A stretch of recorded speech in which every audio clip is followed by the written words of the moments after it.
And we're live. Welcome, everybody, to episode 7 of the Right Angle podcast. We're going to be sort of doing a little bit of a roundup since it's been such a long time since my last stream. Also been about like 3 months or something. Crazy. But such is life. Today we're going to be discussing the greatest presidential campaign of all time. Witches versus Trump. That's a good one. That's a good one. And Labour being a bunch of right bastards.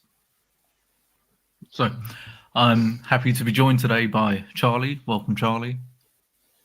Hello. Anything you'd like to plug? Yeah, go follow my Instagram, the Vi Megaman. Do not follow my Twitter. It is awful. Raz can attest to that. But then Raz is no better, so. What?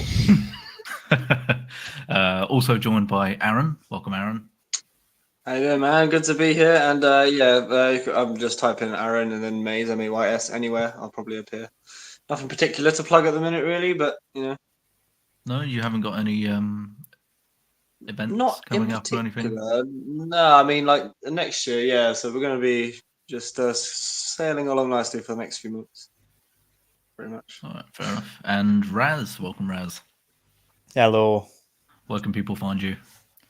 On YouTube, searching project_Razmataz. That was a project with a K. And that you just find everything there. Lovely. And Raz does a wonderful. What is it? Every other week, every other Saturday. Yes. Bi-weekly on Saturdays. Although we are doing an exception for the election stream. Yeah, you're going to be staying up late.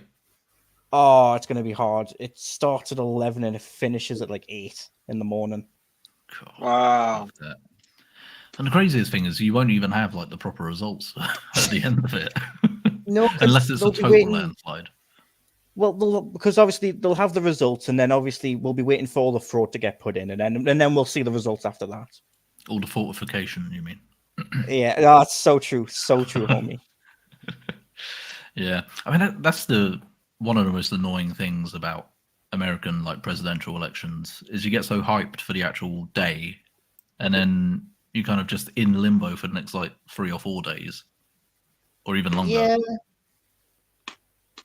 Yeah, it's really stupid way of doing it. Like, have you seen? So I must say I'm not an expert on American elections, but I've seen images of just like boxes in the middle of like the street that they put their votes into, and that's apparently secure. Yeah, I just learned this like yesterday. Yeah, actually, I can show one. I think in this stream we'll find out why that's probably not a good idea to do. I mean, look at it. That's a vote. That's a Republican voting box on fire. Not a Republican one. It's just a ballot drop box.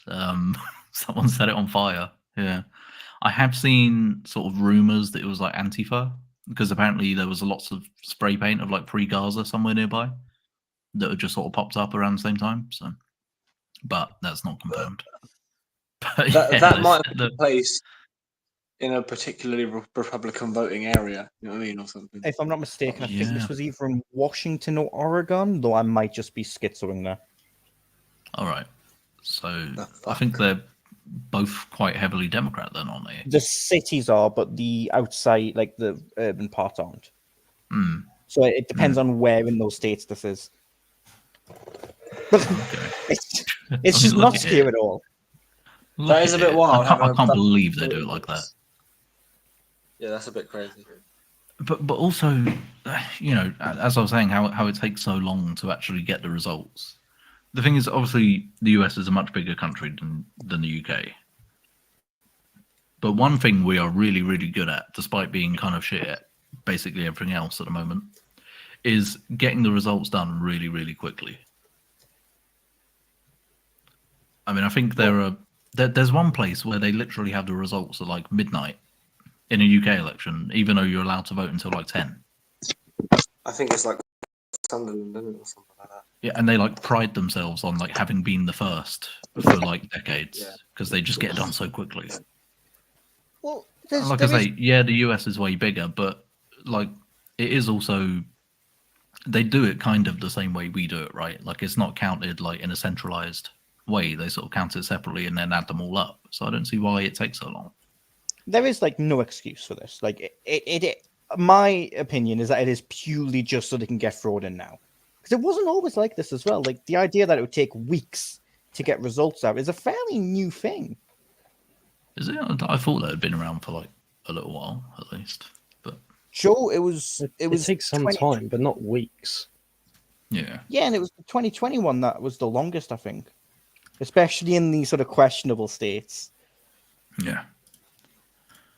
Not good. Not good. Oh yeah, since we're on this topic anyway, we could have a look at some dodgy stuff, to say the least. So this picture here, if you can see it, yep, is one of these voting machines. You have the list of the people you can vote for, and you'll notice that Donald Trump's name is not on there. Kamala Harris is right at the top, obviously, followed by RFK, Chase Oliver, whoever that is, Jill Stein, whoever they are. You have to click this more button down here to actually get to Trump and Vance. Now, I mean, I don't want to be conspiratorial and say that this is on purpose, but it should, like, the Democratic and Republican presidential candidates should be at the top. The cope they did was that it was alphabetical, but now that I'm looking at it, that doesn't make sense because It's not even alphabetical. C comes before I'm R. surprised they even put RFK second, to be fair. Yeah. So I reckon, in a perfect world, right, you'd have Republican, Democrat at the top, alphabetical between the two of them, and then after them you just have everybody else alphabetical. I mean, I that think would that make would- sense. That would make too Can you much click sense. on I more think. to show us? That would be too logical, so they can't really do that. Indeed, I wish I could click on more to show you, but I can't. So. It's just a But yeah, picture. I mean that's just crazy. That's just crazy. We've got another one here.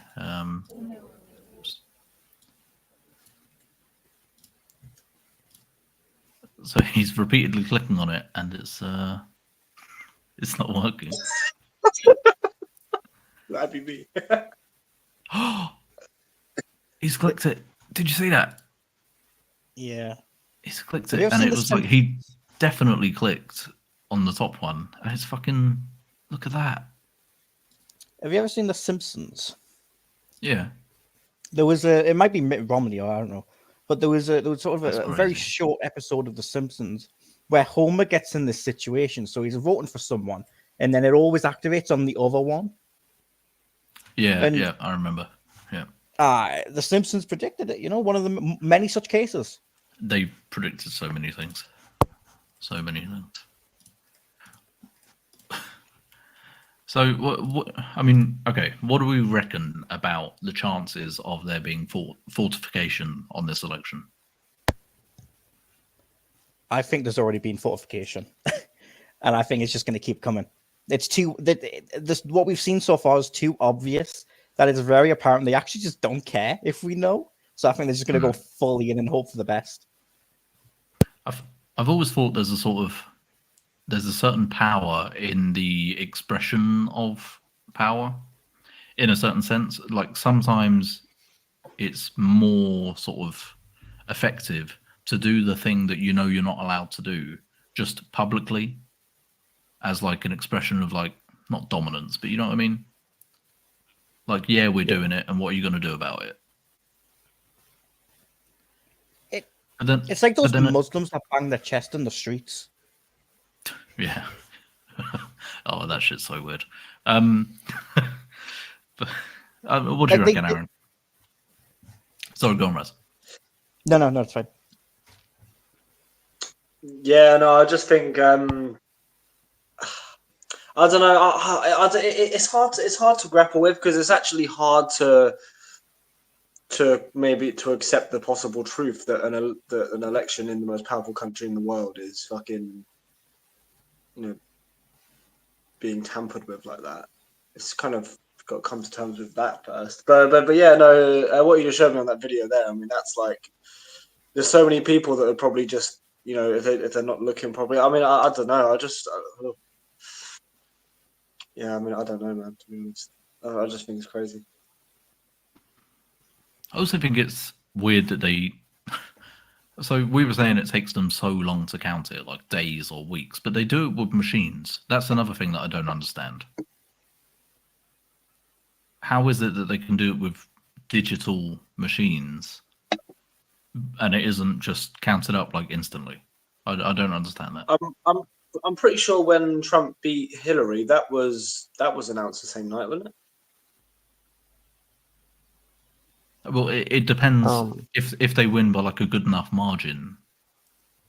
So like if they pass, what is it, 395 they have to get? If they pass that on the first night, then they've obviously won, and then the rest of it is just sort of figuring out like by how much and which states. But if it's really close, it could be days. Go on, Charlie. No, I was just thinking, because Aaron mentioned in 2016 it was announced the same day. I was just thinking because I couldn't remember. It wasn't long though. Definitely not as long as the 2020 election. Yeah, how long did I'm it pretty take? sure in it the was the last same election? It day. was a good few Can days, somebody wasn't it? check? Check how long it took. Yeah, I'm pretty sure it was the same day because I remember being absolutely fucking buzzing about it. I bet. I'm pretty sure it happened this. I mean, I can't remember exactly, but I'm pretty sure it was either the same day or it was really quick. Yeah, maybe. We have a comment from Luca John saying pockets of fortification, but not top down from the top like last time. There are fewer factors they can control now, such as Twitter. Good point. I mean, yeah. How big do you think the effect is that Elon Musk buying Twitter has had on this election? I think it's huge. Oh, yeah, enormous. I actually not think even it's, just in the US, just like yeah, even like the UK election. It's a beacon of light in the world, straight up. It's a flicker of hope from humanity in general. You have such a way with words. Yeah, It I mean, It is though, isn't it? Like, and I feel like it makes them it makes the Americans very racist as well when they use it. So I think that's good.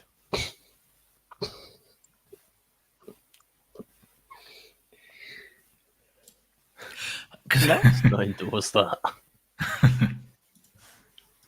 no, George, it is. It's like on Twitter, I can just go on there and I can just lambast David Lammy for an hour straight, and nothing's gonna happen.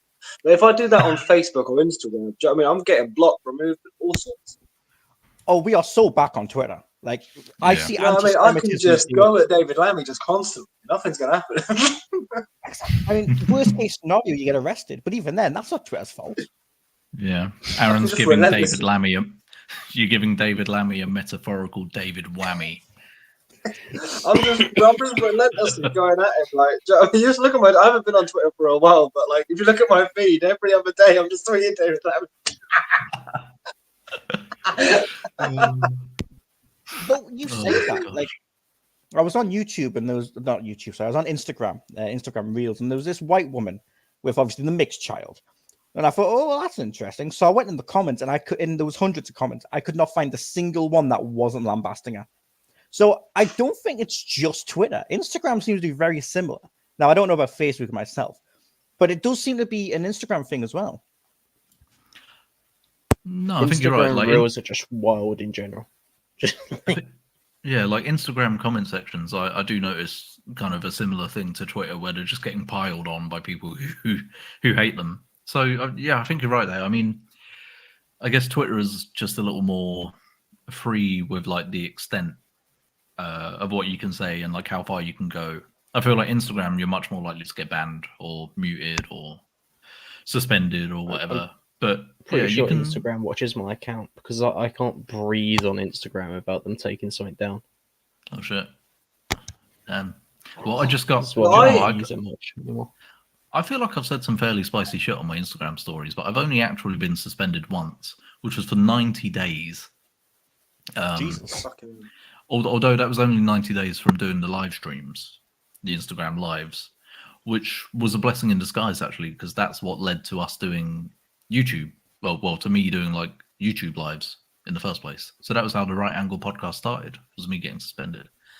And the reason I got suspended was for sharing. Do you remember that video shortly after October the 7th, where there was that girl who had like her like ankles were slit and she was like in the back of Yeah. like a Mohammedan Oh, like yeah. truck, whatever. You remember that one?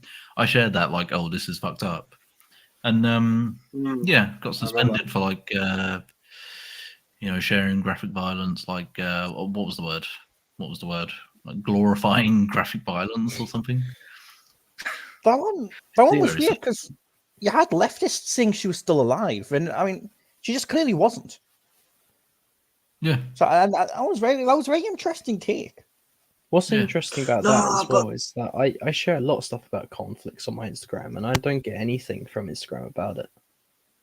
Nah, listen, man. Whatever happened to just making your mind up? If you're sharing some shit that I don't want to watch, or you're sharing some shit that I think is bullshit, I just won't watch it, or I'll just block you or something. And if it's like, oh, protecting kids or whatever, then that's up to the parents. They shouldn't let their kids on Instagram watching shit. Whatever happened to just letting people make up their own fucking mind about what's right and what's wrong? Do you know what I mean? Whoever tries to tell you what's right and what's wrong is wrong. And when you see the media constantly attacking someone, you know for damn sure that person's right. Yeah, Simple as. maybe. And the thing is, You when I got shared to it think, as well, before Trump got involved in the elections and trying to be the president, the Democrats fucking loved him. yeah, And as soon as he goes against them, he's the fucking worst person in the world. He's literally Hitler. They Well, yeah, used to 'cause love it- him. he and Joe Rogan were talking about this when he was on the Joe Rogan Experience a couple of days ago. Yeah. How he went on there in like 2012, I think it was. He went on The View, and Whoopi Goldberg was all like, "Oh, Donald Trump for her," giving him a hug and everything. And then just a few short years later, she's like saying that he's a fascist and he wants to. She was saying something about like he wants to basically deport all the immigrants. And she was like, "Oh, it don't matter if you got a white husband. He don't care about that. He's sending you back." No, but it's mad though. Like, even when I'm sitting at work, I scroll the news and that. I saw about 4 articles being like, "Oh, Hulk Hogan struggled to rip his t-shirt at Donald Trump's rally," and somebody else said this. And yet, at Kamala's rally, they're wheeling out fucking Obama.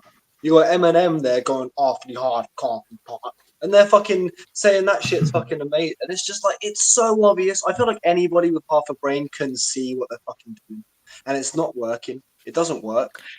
Do you know what I mean? Yeah, I'm just looking at it No, like, this is so fucking obvious.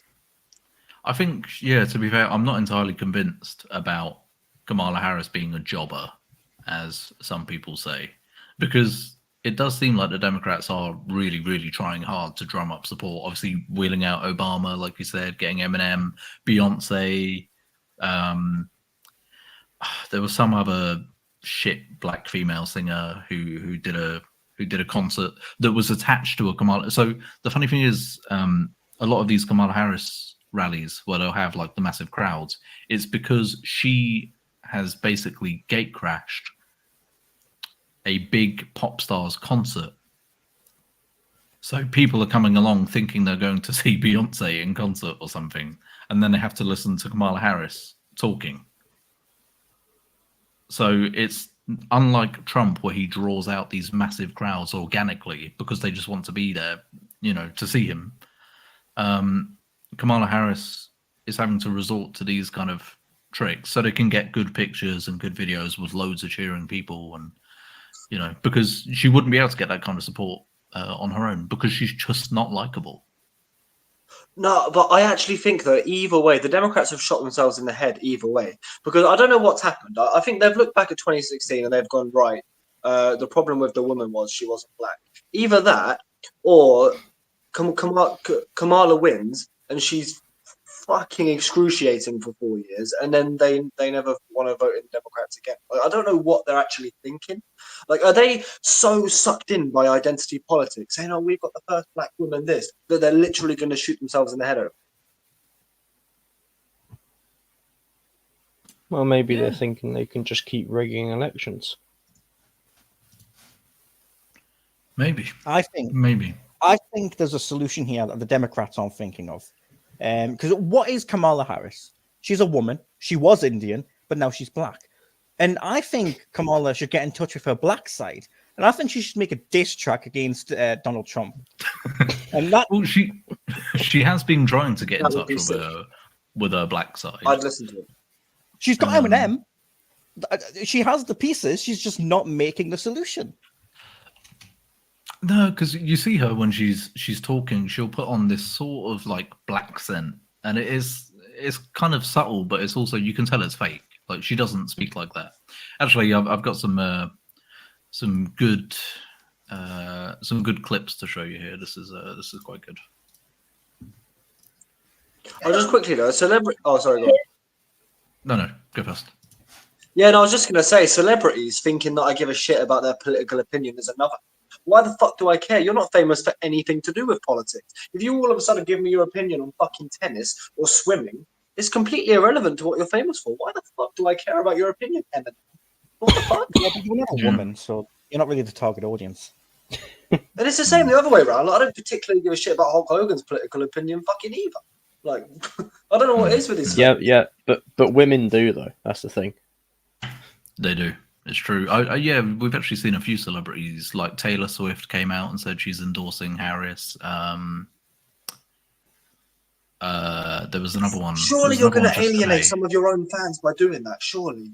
Jennifer Aniston came out talking about like reproductive rights and all that shit.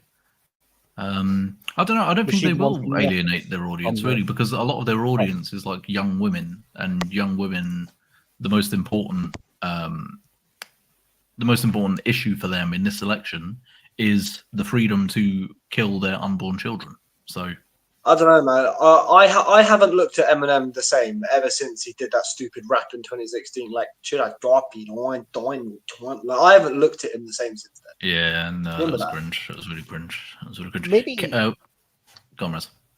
Maybe Charlie can speak more on this, as he's the bigger fan of him. But Hitler was very popular among women, and that's not something a lot of people talk about much. But he was very popular among women.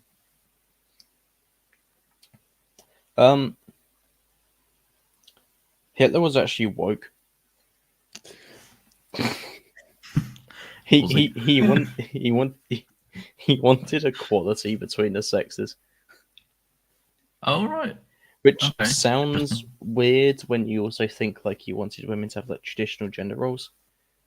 But I don't really know what he was cooking there exactly, but Well, it was a quote. It was this very specific quote Hitler said about, "Oh, women love me." So like the majority of like Hitler's supporters were women, or something along those lines. Well, I think women. The thing is, women are much more protective in a certain sense of their in group.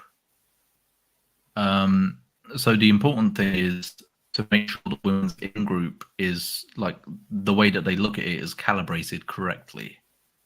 So, for example, women, once they get married, and especially once they have children, become a lot more conservative because they want things to be safe and stable and make sense so that they have a good environment in which to raise their children. So the problem is, as almost every woman today is like a crazy cat lady, this misplaced like maternal instinct that they have, that they don't have an actual sort of object to direct it towards, they project it onto illegal immigrants, for example. Because you see this when you see women talking about like illegal immigrants. It's almost like it's like a little boy who needs help, you know. And so I think part of the reason why women, and I think Bronze Age Pervert said this, the reason why women sort of get more caught up in these kind of big social movements, like, for example, the National Socialist Movement, is because, yeah, as Caravaggio says here in the comments, they are the ones who enforce the social norms a lot of the time. And so if you can get them involved in some big mass political movement, they'll actually be pretty effective. It's just unfortunate that it's been directed towards such horrible ends. The exact quote is, "Our most loyal, fanatical fellow combatants." Ah, interesting. Women. So that was one thing that Hitler and Stalin had in common then, because the Soviet Union was all about feminism as well, wasn't it? In fact, they invented International Women's Day. Yeah, they did. Little fact Yeah. for you. Yep. Just going to read a couple of comments quickly, and then we'll watch this Harris video. Caravaggio also says they didn't plan on Biden dropping out last minute. I do wonder You mean about that. dropping dead? I do wonder about that because it's like, obviously his debate against Trump was a disaster, but they must have sort of known that they weren't going to be able to get through the next 4 years with him anyway. Surely they must have known. All of them. Surely. All of them came out publicly for months saying he's perfectly fine when we could all clearly see that he fucking wasn't. They're barefaced fucking liars. Barefaced liars, man. Crazy. Yeah. And I mean, yeah, actually, in fairness, Biden didn't drop out. He was cooed out. They locked him in his fucking house and then tweeted out from his phone that he was quitting out on his behalf, and then just installed Harris. And I think they purposely waited until it was too late to have to go through the primary process, because that's how it's supposed to work, right? You're supposed to have the DNC, Democratic Party members will vote for who they want to be the leader. They waited until it was too late for that process to even happen so that they could just install her because she is the one that they wanted. So shady. Obviously, it's democratic. Isn't it? Democratic thing to do. So shady. Luca Johnson says there won't be another free election after this one if the Dems win. Mass amnesty of all illegals in the swing states will permanently rig the game for perpetual Dem supremacy. And I'll just say Luca Johnson has a way with words. Very, very good. But yeah, I They mean, will until the Dems do something to piss off the immigrants.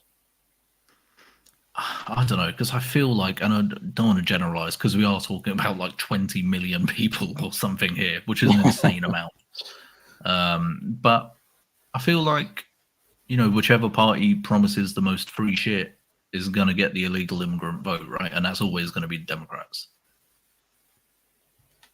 So, yeah. Anyway, let's watch this Kamala Harris video. Let's listen to her accent.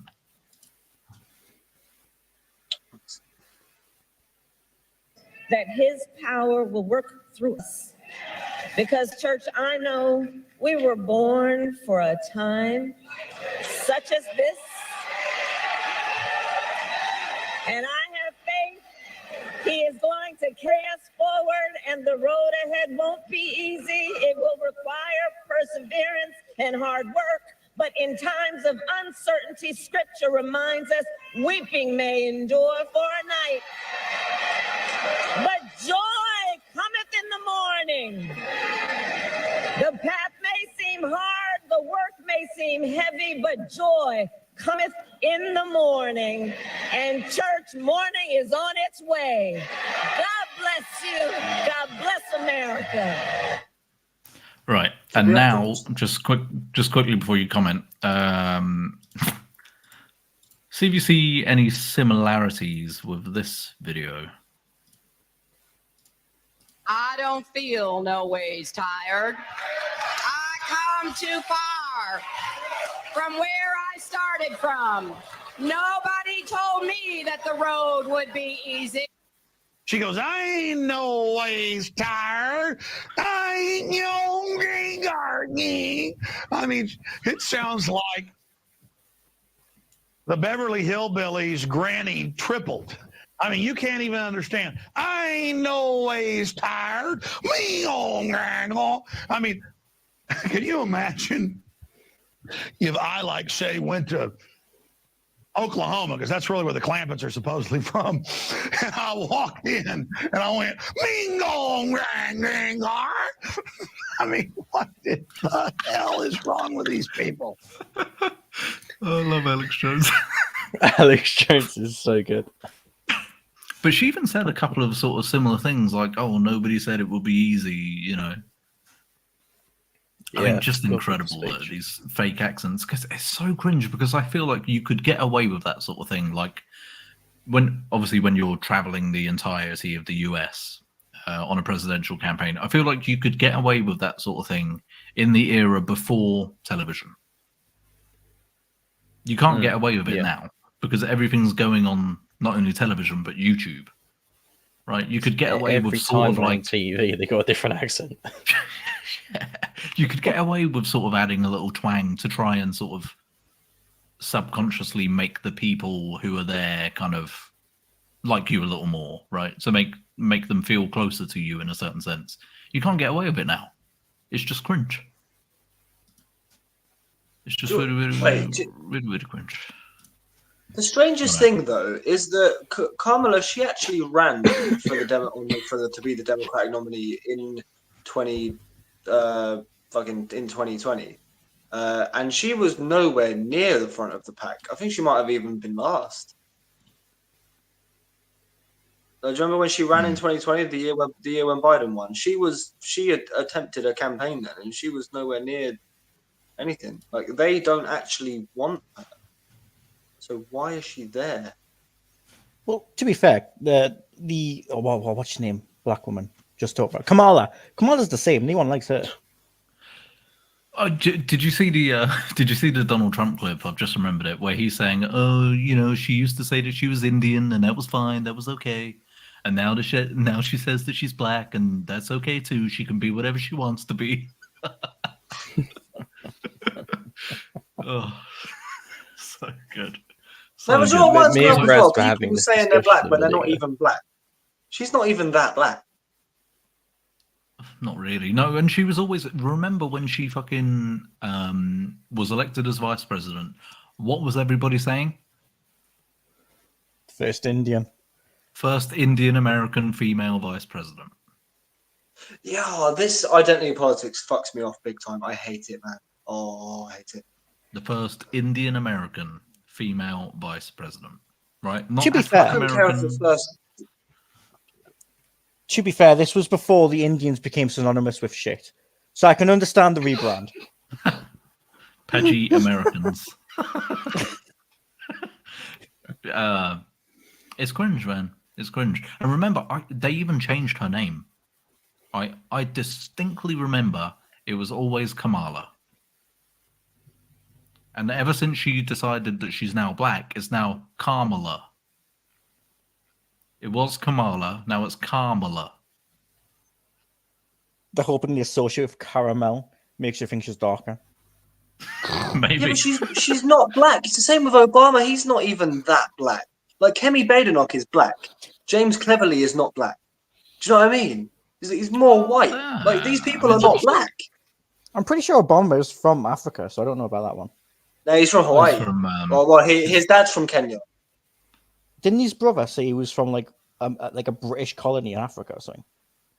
No, his dad's from Kenya, I think. But anyway, his dad was Kenyan, and his mum was like Jewish or something, I think. No, but it's like someone like Obama. He's probably got a similar amount of white in him than he has fucking black, and they always say they're black when it's like, well, yeah.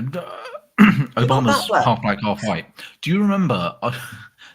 There was this this sort of like bullshit subversive leftist NGO that did a study of all the living presidents, like all the presidents who are still alive today, and went through their genealogy to figure out which ones were descended from slave owners. And they found that all of them, so like what, Jimmy Carter, Bill Clinton, etc., Barack Obama, were descended from slave owners, except for Donald Trump. Donald Trump. So even Obama is descended from slave owners, and Trump is not. Brilliant. That backfired. I got another Kamala Harris clip. This is the one I actually wanted to show. I just found that other one, but this one is dreadful. Do I get compensation for having to watch this? You do not. Oh. But she's really channeling like the old school like Southern black preacher here, like MLK shit, you know. Everywhere I go, I tell people, look, you may not be a union member. You better thank a union member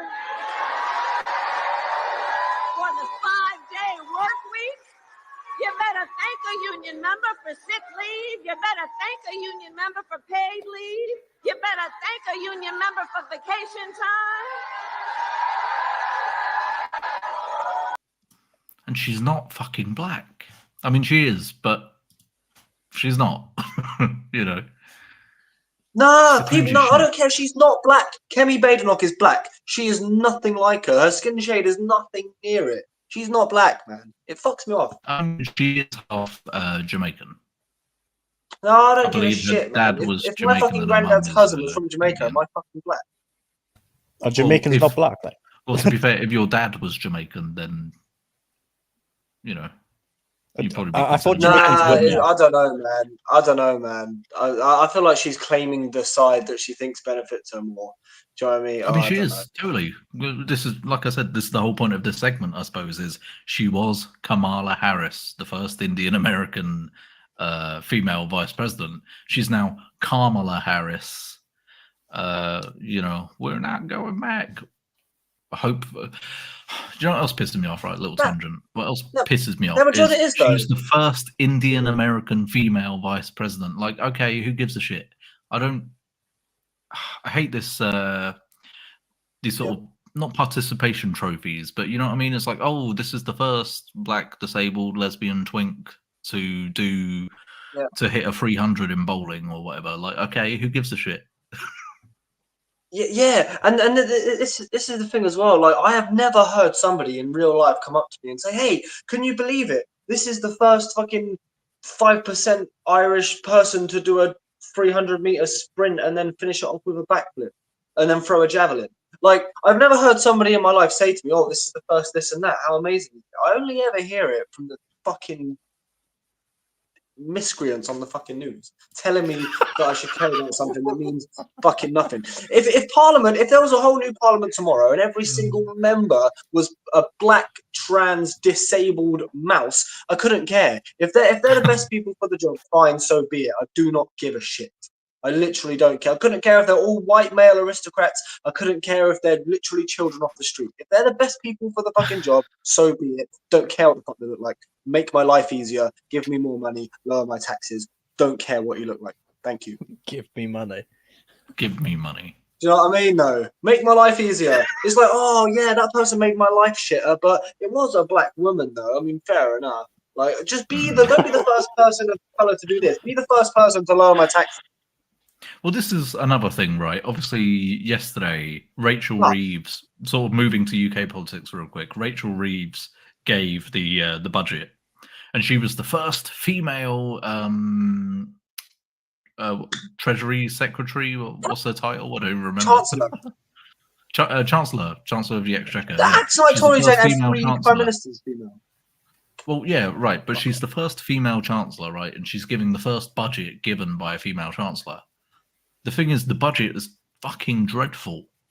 Like, absolutely dreadful. Oh, I hate It's going to screw over fucking farmers, right? They've knocked a penny off a pint, though. So, No, you know. Yeah, but there's also, No, but they've also knocked a penny off the pound. No, so the The thing is, pound's right, 1 pence less valuable now, though. I guess, but I saw a tweet earlier that summed it up perfectly. I wish I could find it, but I'll sort of paraphrase it. It was like, if you go out and buy 10 pints a week for an entire year, at the end of the year, you'll have basically earned yourself 1 free pint because you're getting a penny off each pint. boom. Crazy. How So does- Charlie's got some some The drinking. Tories made a mistake Okay. playing into identity politics, man. Big error. How does the Yeah. government control the price of pints? Surely that's the business. No, because a lot of the price of a pint of beer, and this goes for the price of petrol as well when you fill up your car, a lot of the price that you pay for that is duty, like taxes that are on it. I think with petrol, it's like more than half of what you pay, like filling up your car at a petrol station, goes to the government. And so what they've done is they've sort of slightly, I think they've reduced the duty on basically a beer in the pub by like 1.5%. So a penny comes off of the actual price, basically. And the thing is, will the pubs even pass that on? Does it even fucking matter if they pass it on? It's a penny. And the thing is, with the price of a pint being like what, £6 fucking at this point or whatever. I don't know, it's been ages since I've been to the pub, but I've seen loads of people saying £6 anyway. So It depends where you go. In London, probably. and yeah. In London, it's like $7,000 a pint. So, you know, all right, a penny off a pint. Who gives a shit? Like, it doesn't actually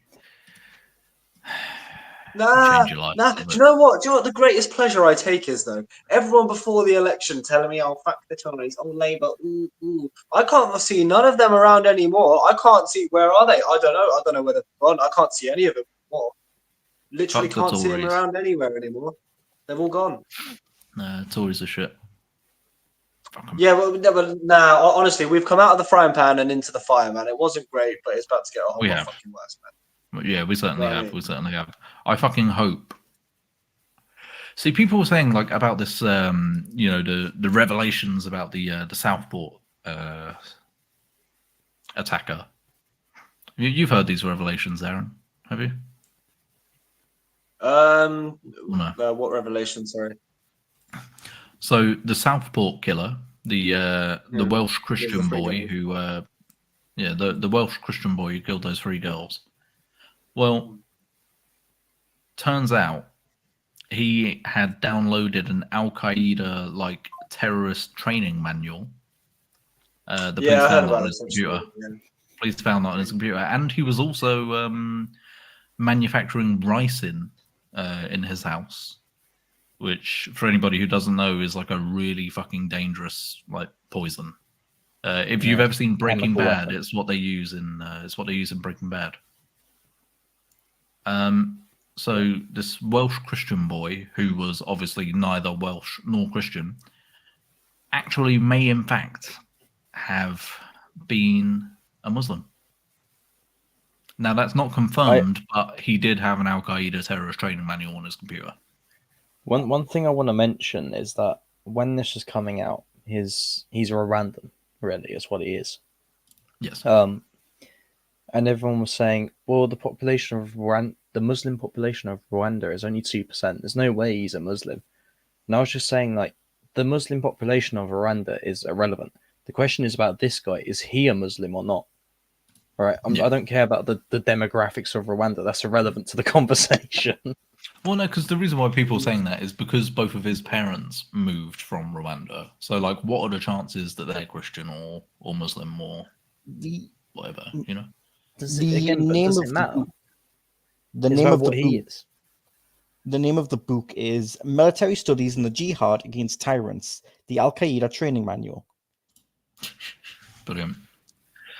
And so, like I say, it's not confirmed that like this necessarily makes him a Muslim, right? But I specifically remember literally the day that the Southport killings happened.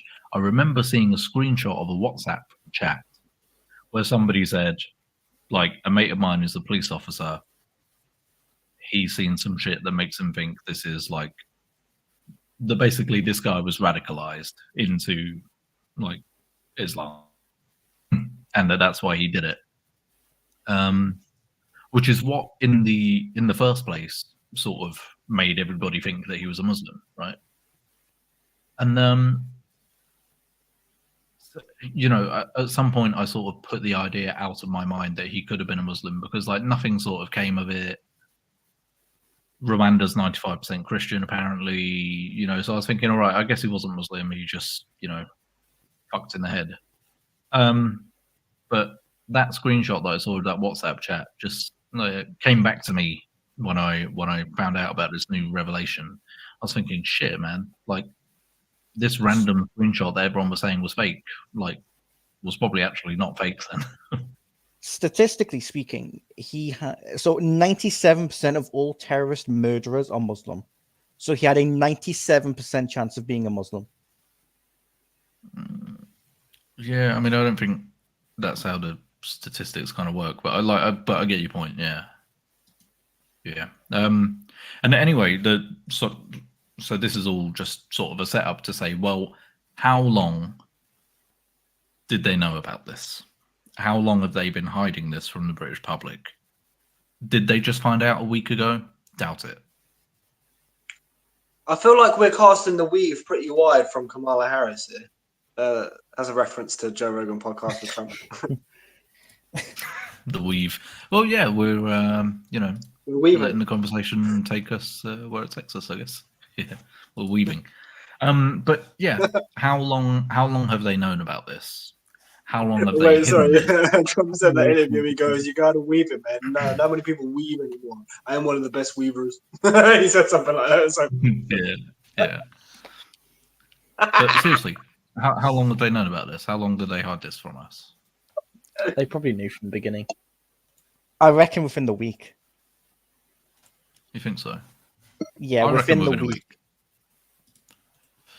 I reckon within a week, which just makes it all the worse that when you look back at scenes like this one,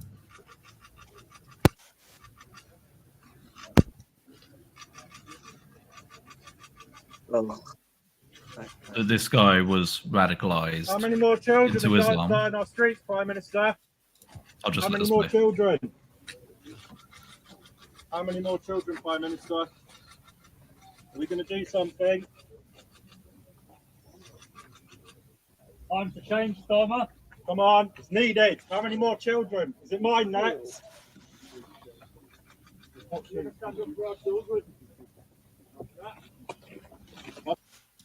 Yeah. Quick photo How op. many more children, Prime Minister? I mean, brilliant. That guy did, like, just in that one question, did so much. How many more children, Prime Minister?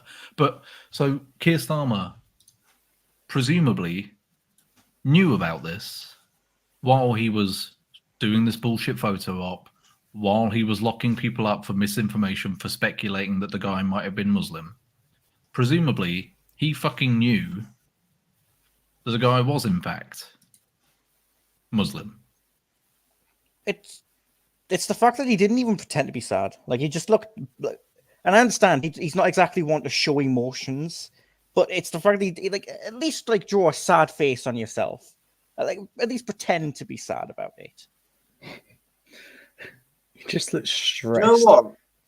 If I was Prime Minister, yeah, to be fair, it pisses me off anyway, but if I was Prime Minister, I would take something like this almost as a personal fucking insult. It's your job to protect the people and the children of this fucking country. This is literally a slap right in your face. Like, shouldn't he be fucking angry? Do you know what I mean? And wanting to fucking do something about it. You know, I'd be fucking furious.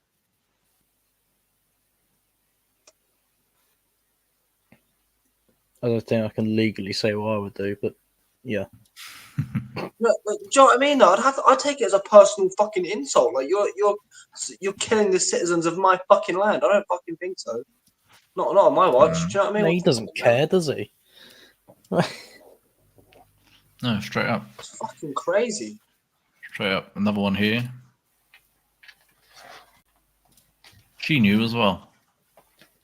So did they just go throughout the entire day and send a new person every hour? I'm not sure. But she knew as well. No, do you know what though? I don't want you to walk there and lay flowers. I don't want you to do that. I want you to fucking do something about it so this doesn't fucking happen again. Do you know what I mean? Yeah. That's Oh, how you yeah. show fucking that you care. Do something and make sure it never fucking happens again. Well, yeah, as this tweet says, they fast-tracked people through the courts when they knew the killer was an Islamic terrorist.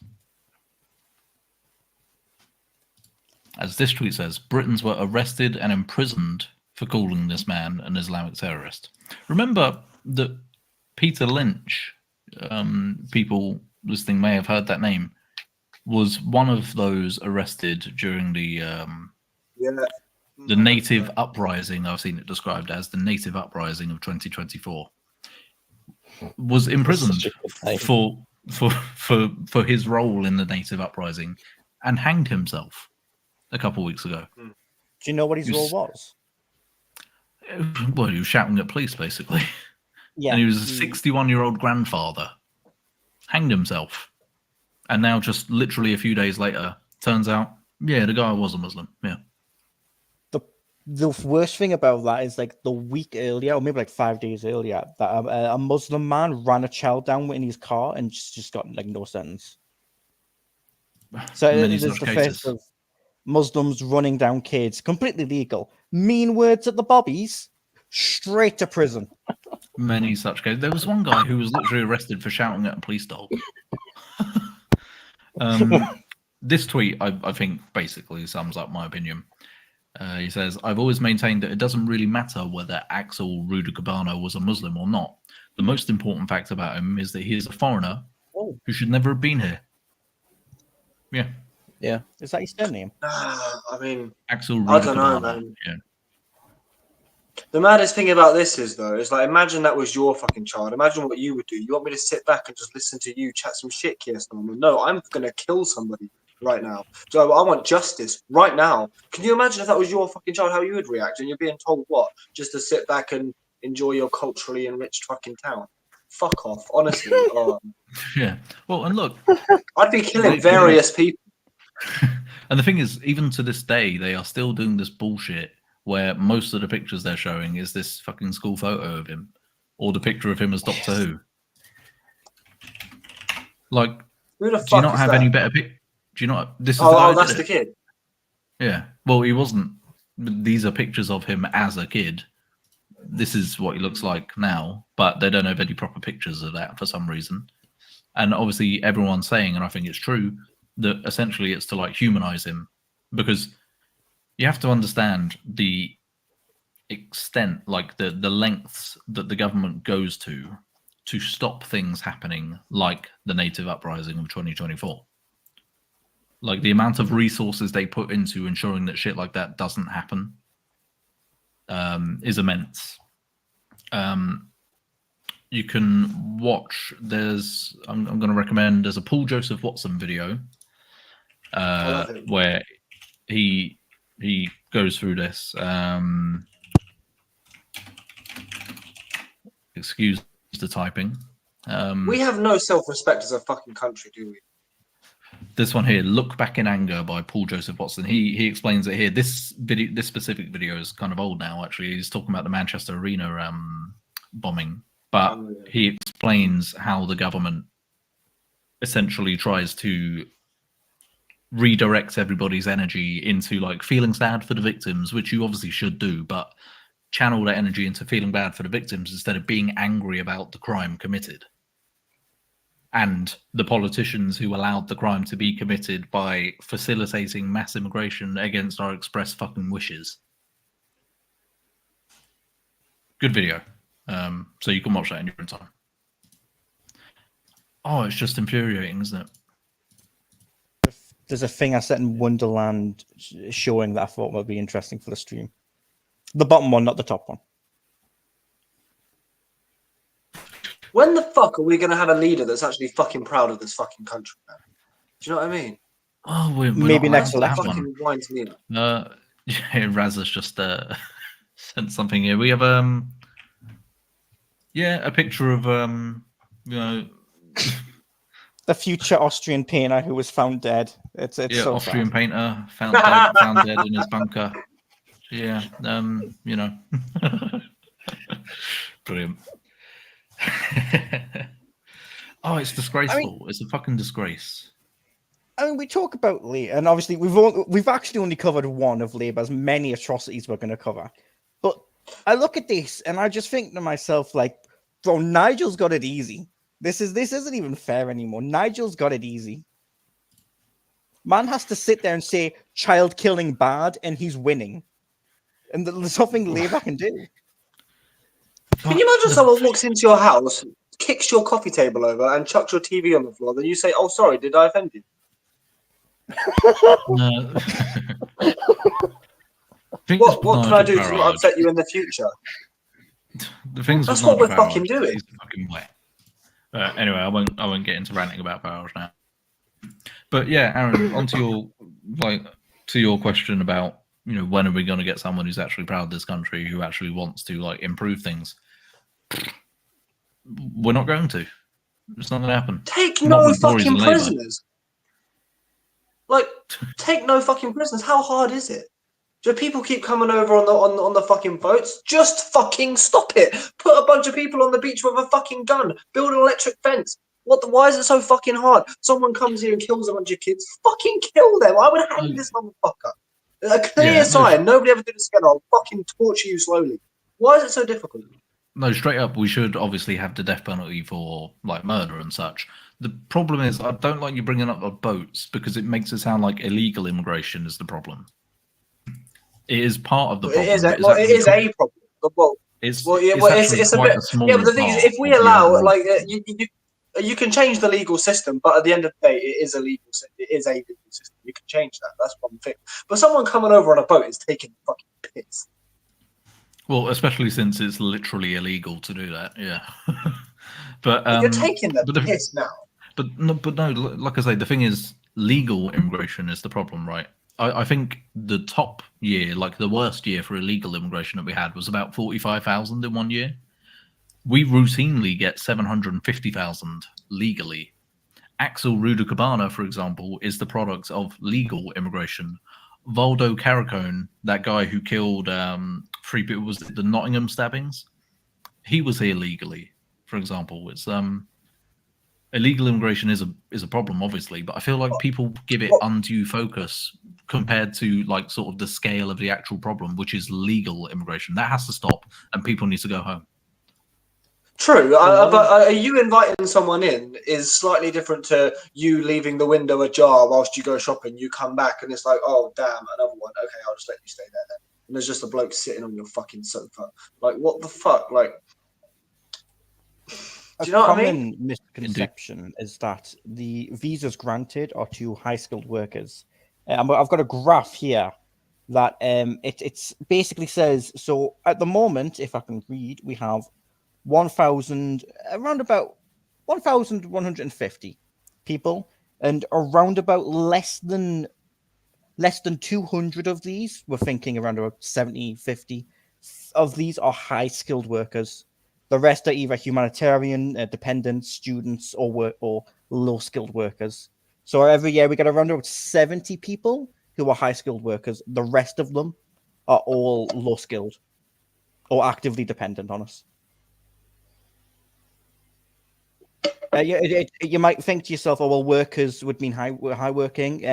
A lot of that would just be Uber Eats, which I wouldn't consider to be high-skilled. So even, I mean, I'm thinking to myself, I feel like probably around 20 people a year. I feel like the vast majority of working immigrants would just be Uber Eats. So I'd imagine we would actually be talking around 20 people a year. And what is this? The illegal numbers? These are visas granted. So these will be legal. Is there any other country in the world where I can just jump in an inflatable boat, rock up, and just be like, and get to stay? I mean, yeah, but they'll shove you over here. I mean, there are. And what they'll do is they'll pick you up, send you to Calais, and then put you on another boat over to the UK.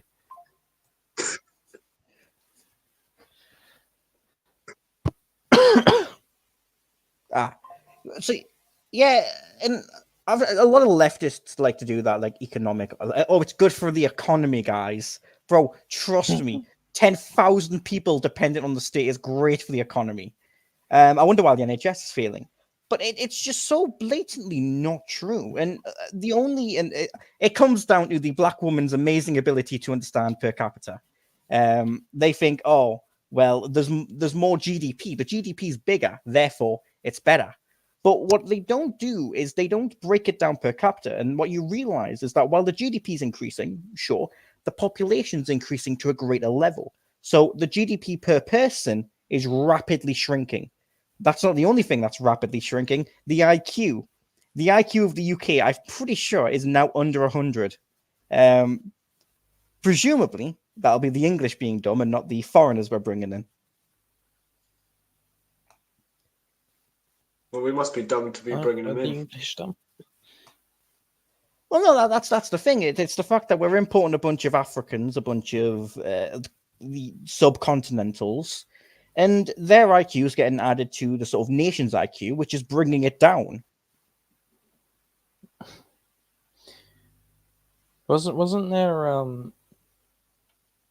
a graph you found on Twitter one time where it broke down the average IQ of white people and black people?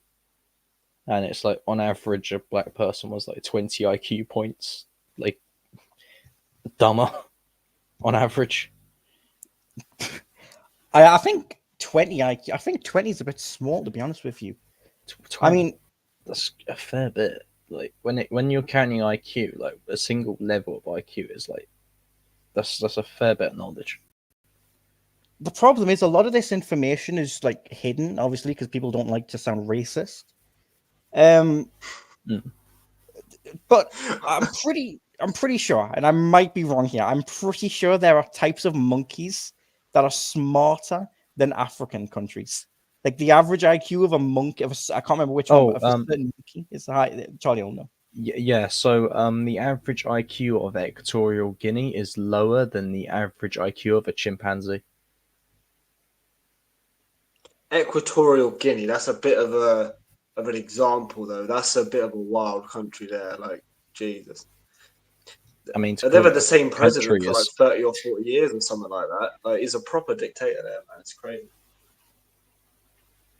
Yeah, but I mean, you would think just like based on survival instincts alone as a human, you would be more intelligent than just a wild ape. And also, sorry, just to go back, I was literally sitting there thinking a minute ago, oh, I best not comment much on this kind of thing, because this could be taken as racist. But then, like I thought about 20 minutes ago, I was sitting there calling various black politicians saying, "You're not black, you're not black, you're not black." Why are you saying you're black? I'm telling people whether they're black or not. I'm the judge of blackness. You're going to do a Hamza Yusuf and go up to Kamala Harris and say, white.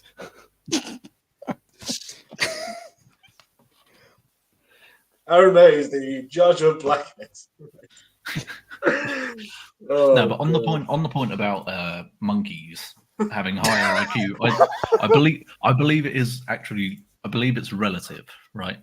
So I don't think it actually matches up to like human IQ, in fairness. I have no idea, to be honest. But, If I'm not but yeah, mistaken, there are some I'm sure African it's- countries where the average IQ is literally like 68 or something. It's pretty dire. The IQ, So what do we do? What's the answer then, man? What not do we even do? in the 60s, bro. It's 90. It's 59. The IQ is 59 in Equatorial Guinea. Bloody hell.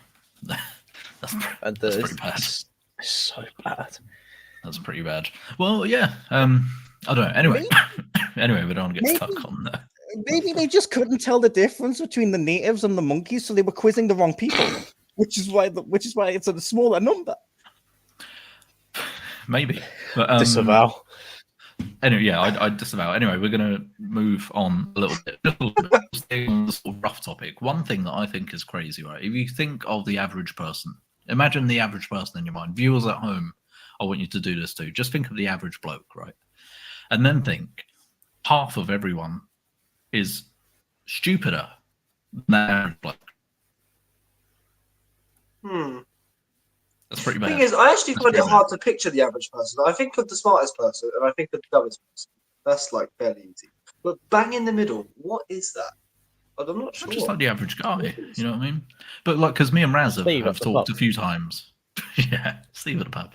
Me and Raz have spoken a few times about the idea of the internal monologue, right? So you know, you have, as you're just sort of going about your day, you're sort of talking to yourself in your head, Yeah. right? Mhm. that Oh does yeah, happen to you, constantly. right? Yeah, okay. Well, I've even doing it during a stream. you're like, oh, I'm hungry, I should go and make some like pizza or whatever, you know, or oh yeah, you know, that sort of shit. There are people out there, and some studies put it as high as like 40%, who do not possess an internal monologue. And Raz and I were saying, like, that's fucking crazy because they're like dogs, essentially, right? Like, they don't have a proper concept of like past and future. They can't think about sort of cause and effect, right? Like how their actions will actually have consequences and that sort of thing. Yeah. And it may be as high as 40%, according to some studies. I reckon it's probably not that high, but it could be up to like that high. And it just puts things into perspective. You know, you see these videos sometimes and you think, why is this person acting like this? And then when you think about that, like, it's such a massive fucking red pill. But I mean, it puts a lot of things into like a different perspective when you think about the fact that there are loads of people out there whose heads are literally empty. Yeah. No, I have literally had various points in my life where I've looked at somebody and something they've done or whatever and just thought, had you have thought about this for even a mere few seconds, thought about the effect it may have, you could have saved yourself a hell of a lot of trouble. It's almost like dogs. Like, right, my instinct is, so I go do this. That's my next instinct. This is my next instinct. Not thinking about anything else other than acting like a pure wild animal, just purely instinct. Pure I've instinct. met a Aaron, few I'm going to people ask like you. that. Aaron, I'm going to ask you a question just purely because I think Charlie and Raz will have already heard the question. Charlie hasn't. Oh no? Do you know what the question is, Raz? Did he? If I do, I'm a genius. But no, Okay. if I was the one I'm thinking of, Charlie's failed it actually. Aaron, how would you feel if you didn't have breakfast this morning? Is this a trick question? It's not a trick question. I didn't have breakfast this morning. See, But how would you feel if you like? How did? Oh right. Well, okay, fair enough. How did it make you feel? I don't know, because I never have breakfast, man. So I just felt the same as I usually do. All right. Fucking. You kind of ruined it, Charlie. No, all right. I tell you what, I did have I'm going to give breakfast exactly once, the same answer. and I felt. But there has been a few times where I have had breakfast in the morning, and I suppose you have that little bit, but had more energy in the morning, I guess. But that's it. The answer to the question, how would you feel if you didn't have breakfast this morning, is hungry. But the answer that a lot of people will give, especially this kind of person without the internal monologue, is, well, I did have breakfast this morning. it's the inability to interact with hypotheticals. Yeah, the inability to like understand hypotheticals. But I did have breakfast this morning, right? But how would you feel if you didn't? But I did. Loads of people will answer the question that way. Oh, this reminds me of someone. Of what? It does, admittedly. When I heard him say that out loud, I was thinking, hang on, I recognize someone like that. Go on, Charlie. What? Share with the class. We have a certain Belarusian friend. Okay. Oh yes, yeah, we do. Yeah, no. I don't know if he can't understand hypotheticals or if he just like willfully doesn't want to. I mean, It's the hard end to tell. result is the same. So. I don't think he can. I'm going to be honest. I'm on that team. I don't think he can. I don't think. To be he fair, can I don't think understand. I've ever actually heard him answer a hypothetical like properly. So yeah, you might be right. Should we talk about the greatest presidential campaign of all time? Do you know? You just made me realise not everybody should be able to vote. No, of course they shouldn't. No. Welcome This is- to the team. Like This is a thing. pure This is a thing. It makes you democracy. think. Pure democracy is actually a very fucking stupid idea. Yeah, it's the tyranny of the herd. Like, because tyranny you of just the made herd me who think don't about have the any dumbest herd people on that I've one ever another. come across. And I just think, wow, if my vote is equal to theirs, that's not fair. No, it's not. That's not It's right. not at all. There should be a minimum sort of IQ test or something, I think, to qualify for a vote. I'm not. I don't understand how this isn't more popular position in this country, especially because I watched Jeremy Kyle show once, and I think these people should not be allowed to vote. Because And I I think can't imagine that's popular. the thing is, you have to understand that the vast majority of people are totally taken in by the sort of liberal worldview, which is that everyone is basically equal. But we're not, though. But we're not, which is why you have to No, reject nowhere near it. liberalism, because we're not. There are differences between people, and that's not only fine, but well, it's just a fact of life, right? It's probably So- desirable. Yeah, it's Like- probably desirable. I All think, clones, the world wouldn't be very interesting.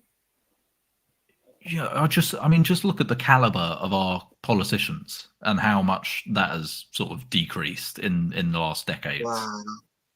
Look at fucking Angela Rayner, David Lammy, Diane fucking Abbott. Do you think Diane Abbott has an internal monologue? No. No chance. What do you reckon, Aaron? You just made me realise that 90% of the people I know are fucking idiots. Bro's I getting. don't know about Bro's getting 90%, blackmailed.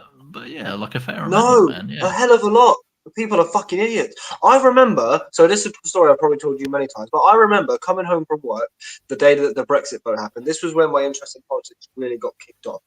I went home from work. I was like, guys, have you heard this? Speaking to my mum and my brother and my mum's partner at the time. And they all looked around like, hey, what?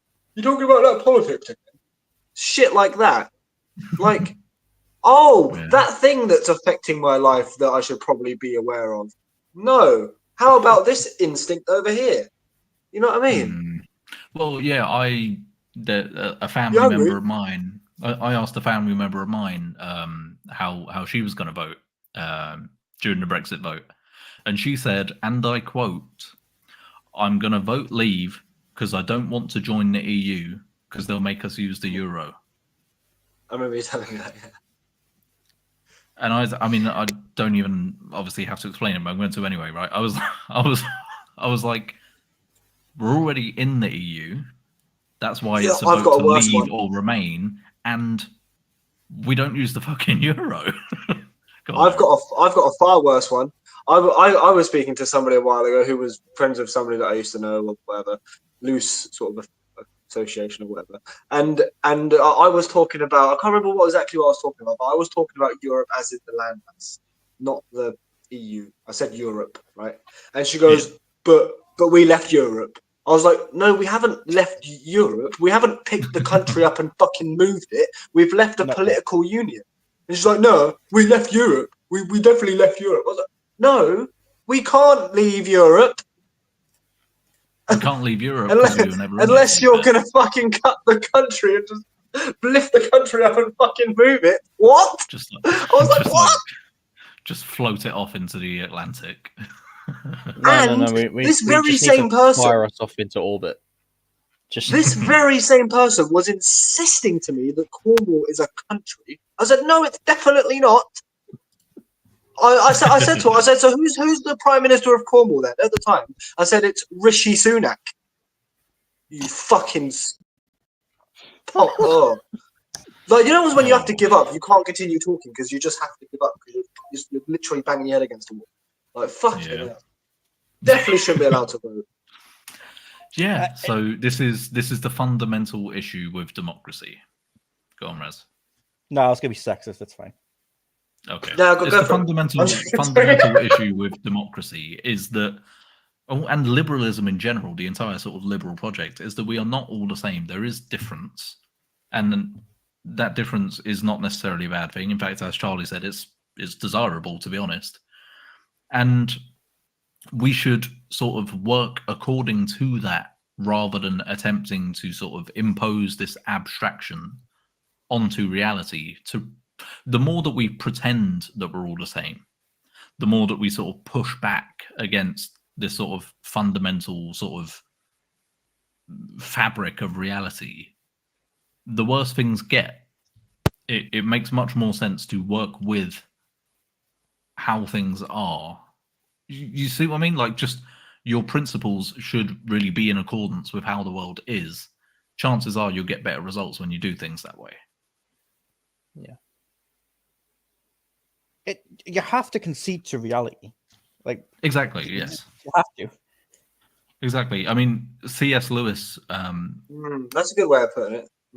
yeah, could concede to reality. That's a great way of putting it. C.S. Lewis was talking before about the Tao, the Chinese sort of concept of the Tao, which is like the sort of harmony of the universe, right? the way that the universe works, like the fundamental sort of aspects of the universe. And he was saying essentially kind of what I just said, right? Like it's better to work with it rather than trying to push against it, because you don't have this sort of dissonance then when you're sort of rubbing up against reality. Like the things that you're trying to impose on the world are in direct contradiction to reality. You're going to run into lots of issues. It's better to just sort of go with the flow, so to speak. And it just, I mean, it makes so much sense to me. It's like it doesn't even bear saying, you know what I mean? Like it's just, that should just be like basics. But instead, you know, we inhabit this sort of liberal paradigm where we're expected to pretend that everyone is basically equal, and that the only reason why there are differences between people and groups of people is sort of systemic issues. It comes from the top, right? Rather than just being an aspect of reality. The reason why men and women have different outcomes in different things like sports, employment, etc., is because we are different. It's not because of the patriarchy, right? Just as one example. Go on, Raz. Would you say you're a race realist? Obviously, we've acknowledged that there's differences in men and women. Would you say that it applies to races as well? I think there are differences between races, yeah. I think it's more culture rather than race, though. How small do you think this, like how small of a group do you think this would sort of apply to? Because, not to go into the theory, but there's a theory that the English are a battle between the Celtic and the German parts. So do you think even in like Europe itself, like you have the more Latin people, the more Germanic, then do you think there's sort of differences between these groups of people, biologically speaking? I didn't realize we were getting sort of like race quite so heavily today. Look, I think that essentially the races evolved separately, and so over fairly long periods of time as well, right? And so we have differences that are caused by adaptation to the environments in which we lived. And so I don't think these differences are massive, because we're all human. We just have slightly different sort of programming, so to speak. So I don't think the differences are huge, but they do sort of play out in the world, right? Like they do sort of cause different effects in the world, which can be seen in sort of varying outcomes across disparate fields, right? I don't even think that should be a terribly controversial thing to say, to be honest, because loads of people will admit to it, right? Aaron, you're a very sort of liberal person, right? Do you think there are any biological differences between the races? Biological? Well, yeah, of course there's biological differences. Such as? Well, I mean, like, you know, if you simply having different skin color is having different like biology, isn't it? Having a different sort of genetic sort of makeup. Exactly. And like you said, like, you know, like geographic sort of differences. Like, for example, people that have lived in fucking Greenland and grew up there are definitely going to have a different environment and shit compared to like us. You know, like where you are born in the world and the environment you adapt to, etc. Of course, it plays a part. Yeah. Did I answer what you're but so my point, yeah. So my point there was I wanted you to say skin color, right? Because everybody will admit that there is a difference in the skin color, and that is a biological difference. And then my sort of second question would be, well, why couldn't they extend to other things? So the way I look at it, right, the reason why Europeans have a higher time preference, for example, than Africans do, time preference being sort of the ability to plan for the future, is because our environment forced us to learn to plan for the future. Because in Europe, we have very long, like relative to the rest of the world, very long, very dark, very cold winters. In places like Africa, you don't have that. You have pretty good weather all year round, plentiful food. Not now because there are so many people there, but generally plentiful food all year round. You don't have to worry about storing up for the winter to, you know, make sure that you're going to survive. and that sort of thing. And I think due to the fact that we evolved separately over hundreds of thousands of years, these differences do sort of accumulate as a result of the adaptation to the environment. Now, like I said, I don't think these differences are necessarily massive, but I think they are there. Yeah, but I don't think it's actually. I mean, what is the sort of main point you're trying to get at? Because I don't think skin color in itself actually means anything. If you take an African baby and bring him up here, it's going to look and behave and act exactly like we do.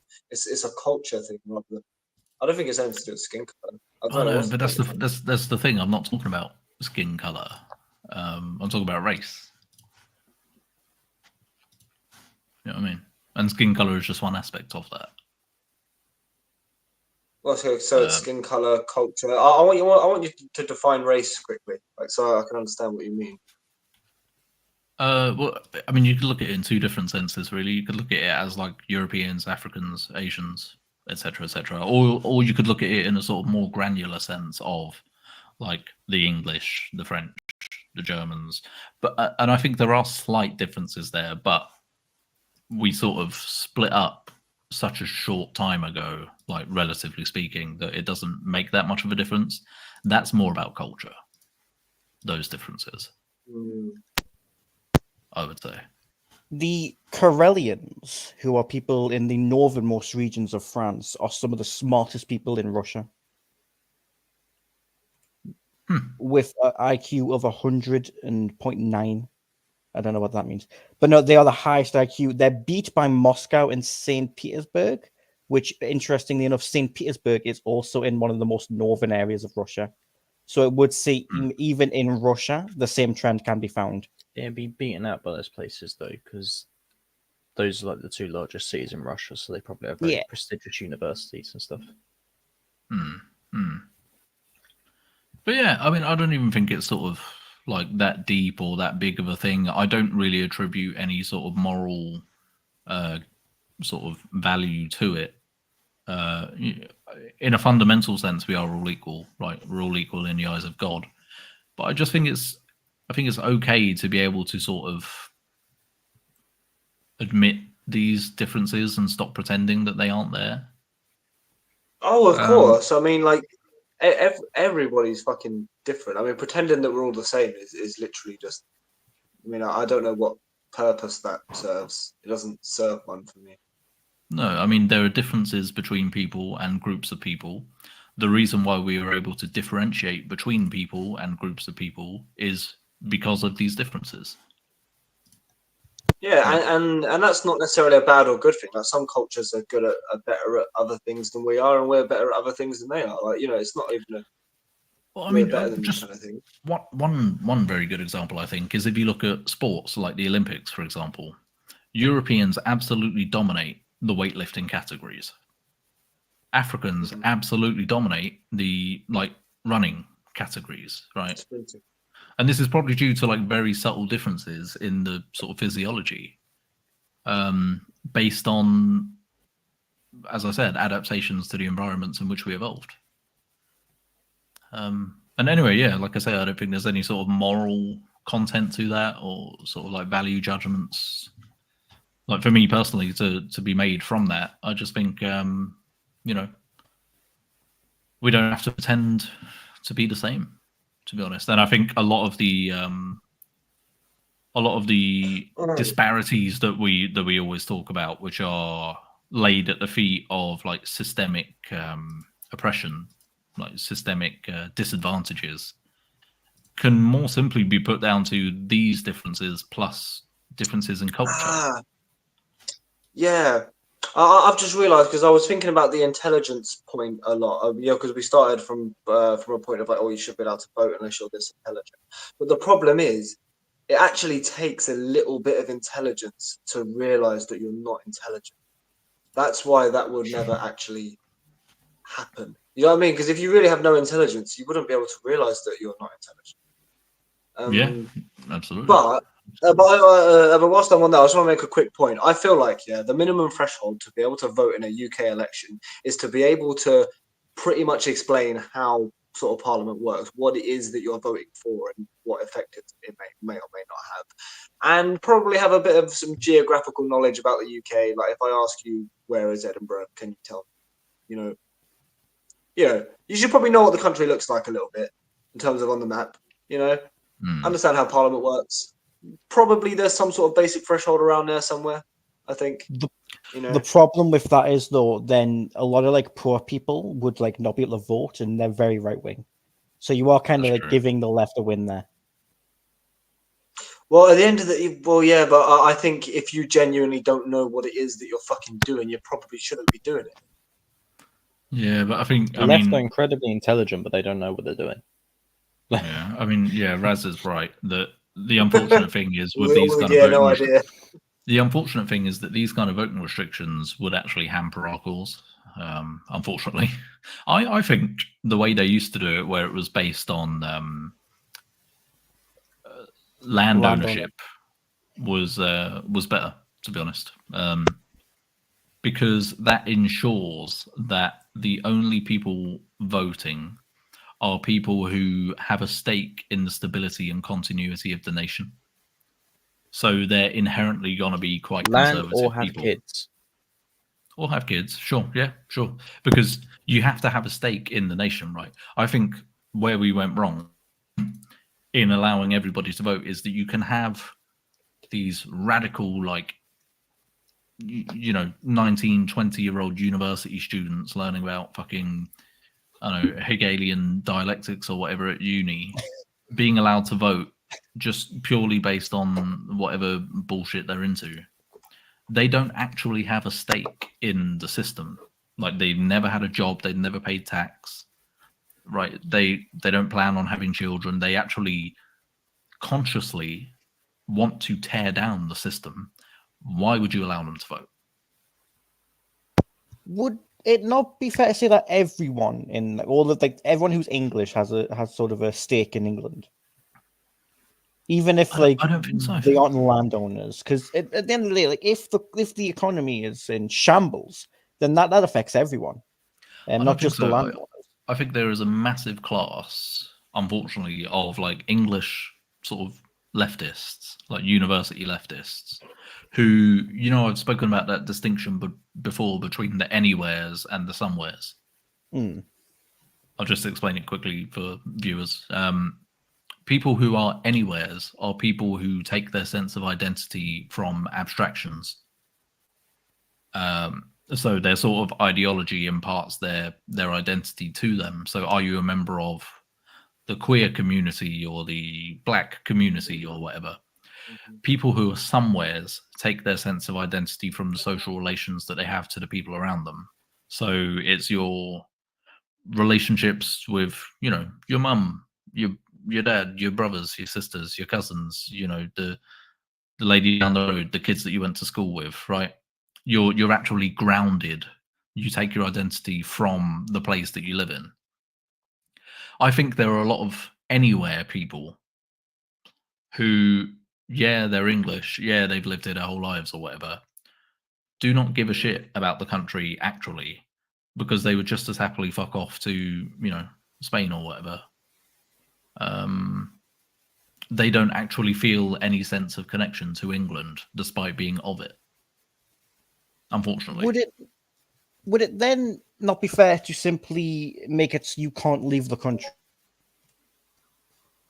You can't do that. So, because then where are you going to go? Where are you going to go? Devon, still England. You've still got a stake in this horse, and you will have that stake whether you like it or not. No, I'd rather just not let them vote. They can leave if they want. I suppose it's probably preferable if they leave. Well, yeah, that's true. Yeah, I don't know, man. I feel like, I don't know. I think someone who is British but doesn't have an interest in the British. I don't know, man. It really depends how you look at it. Like, they are still a British person, but like there are so many people that literally know nothing. Nothing. Yeah. They have no idea how our system works. No idea. Do you know how many people I speak to that are like 30, 40, 50 even? that have no idea what the UK even fucking looks like on a map. Oh, are you up there in Cornwall or are you down there in Cornwall? Have you ever looked at a fucking map? You should know. Do you know what I mean? Yeah. Like, and I wouldn't even I wouldn't class myself at all as one of the smartest people ever. In fact, I think I'm very fucking average. But some people that I fucking speak to make me feel like a fucking genius sometimes, and I've realised that it's a big fucking problem. The amount of people who think Newcastle's in Scotland is astounding. Yeah. Yeah. I mean, yeah, most people are just kind of stupid, man. And that's why, yeah, democracy is the tyranny of the herd. It's It's like, there are a few people before where I've asked them to draw me on the map, like, where do you think the borders are? You know, England, Scotland, Wales, and, you know, maybe have a go at Northern Ireland. And the fucking answers, the examples that you get are honestly corona. I'll tell you what, good sort of analogy, right? It's like if you had a maths class which wasn't sort of segregated based on ability. Like in school, Aaron, we had like set 1 for the smartest kids, set 4 for the dumbest kids. You know, if you had a maths class No, that it's wasn't 5, man. It went to segregated, 5. oh 5, yeah, it did. If you had a maths class that wasn't segregated based on ability, you just threw all the kids in there, right? And the teacher wouldn't let you move on until the dumbest kid in the class understood what, you know, the specific thing being spoken about at any given point. The class just isn't allowed to move on. The smart kids are not allowed to sort of peek forwards in their maths textbooks or whatever. That is democracy. Yeah. Being weighed down by, you know, the stupidest among you. It's the tyranny of the herd. You're only as strong as the weakest link. Yeah. Indeed. And so I think, like, I mean, yeah, I've kind of said everything I want to say, really. It's just it's a flawed system. And people will say, well, you know, it's sort of the best that we've got. We haven't sort of figured out anything better yet. You know, before we had the mass franchise, universal suffrage, the country was a lot better than it is now. And I think that those two things are related. Thing is, the problem with this though is that everything or almost everything is subjective. Do you know what I mean? Like sometimes, like we've had chats like this before. Like sometimes I think of the dumbest, most ignorant person that I know, and I think, really, are they actually clever? Because they're not having to deal with in their head all this stress that I think about when I think about all these things that I have no power over, but I stress about them. This person is completely immune to that. Is that just luck of being dumb? Or are they actually secretly really fucking smart for being? Well, no, it's just blissful ignorance, isn't it? It's like we were saying, you know, the people who do not possess an internal monologue, in a sense, and this kind of sounds really offensive, but in a sense, they live life like dogs. They are just, you know how dogs, and this is the most charming thing I think about dogs, is the fact that they're just always in the moment, right? They're not worried about the past. They're not anxious about the future. They're just living their life. Yeah. And I think in a sense that's a blessing, you know, like good for them. I'm genuinely happy for them that they get to go through life like that. But should we be allowing them to sort of make important decisions about the direction of the country is a different question. No, but now that we're here in this situation, how do you reverse it? How would you possibly reverse that? You what tell them that you're too dumb to vote, and they're like, yeah, fair enough. I'm pretty stupid. Well, yeah, that's the difficulty. That's the difficulty with a lot of the sort of political changes that have come sort of from the left, like the progressive sort of changes that have happened over time. Is how do you sort of roll them back? That's very difficult. Also, though, what you've said about not being worried about the past, not being anxious about the future, those types of people that are like really like that, they like don't vote anyway. But because it requires some kind of interest in the future to vote, really, doesn't it? I suppose so. I suppose that's true. An interesting comment we got by bvagas78. We can reverse it through populism because life has gotten worse for most working class British people. That is true. That is true. You can the worse things get, and that's why the leftists do it. The worse things get, the more radical people are willing to accept. If that makes sense. But populism is inherently democratic. So I don't. Let me tell you about a man named Julius Caesar. I know what you mean. I know what you mean. Like you, obviously, you can have right. I'll restate it. Because you can have movements that rise through populism, and in the end, do away with democracy. Right, like the mid-century Germans, like Caesar. But in the sort of British context, I don't understand how we could kind of have a populist movement which promises it's going to take away the ability for people to vote. See, in the German context, it makes sense, right? That's kind of what they were looking for, was just a helmsman to steer the ship. I don't know quite as much about the Roman situation, but the problem that we have at the moment is the thing that people are most upset about is that they keep expressing their wishes and those wishes keep being ignored. So I don't see how you're going to convince people and say, look, come with us, join this populist movement, and then we'll take away your vote. No, I don't think you say it like that, though. You don't say, let's take away your vote. We say, we're going to simply put you through a fairly simple sort of understanding test. And if you're competent, then you can vote. And if you're interested enough to even actually do this, then you should be competent enough. Because I don't think the ability to be able to have a say in your country's future, I don't think the threshold is really that high. We just want to eliminate the proper fucking idiots. You know what I mean? I would like to, Charlie's answer. Well, what birthed Caesar was the chaos of the Roman Republic.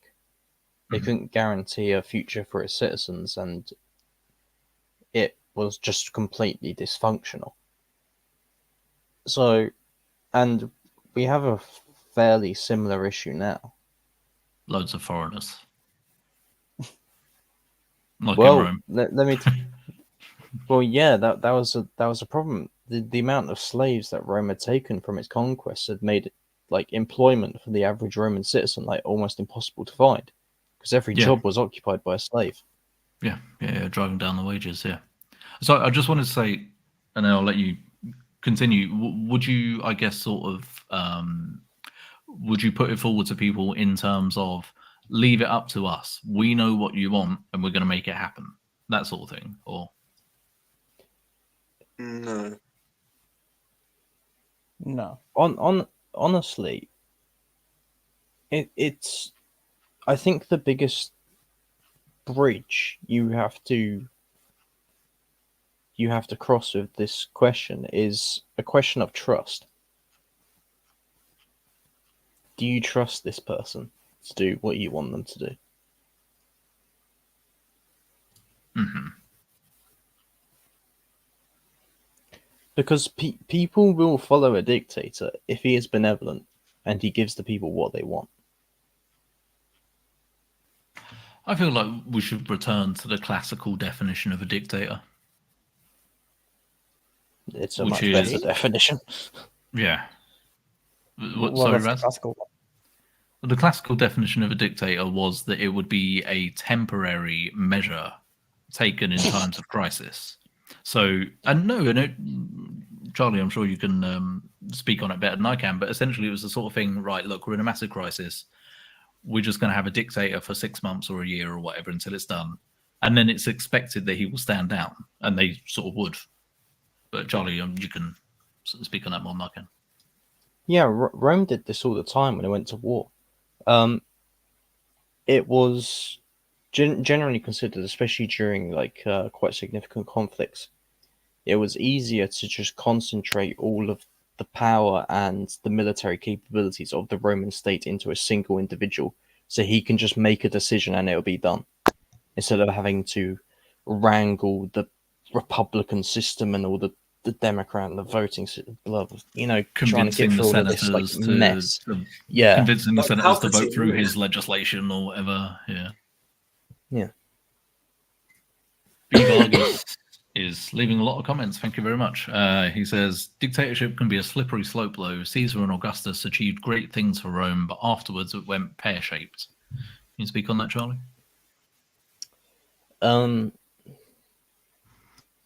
define afterwards, because I mean, I assume he means after Augustus, but I don't know.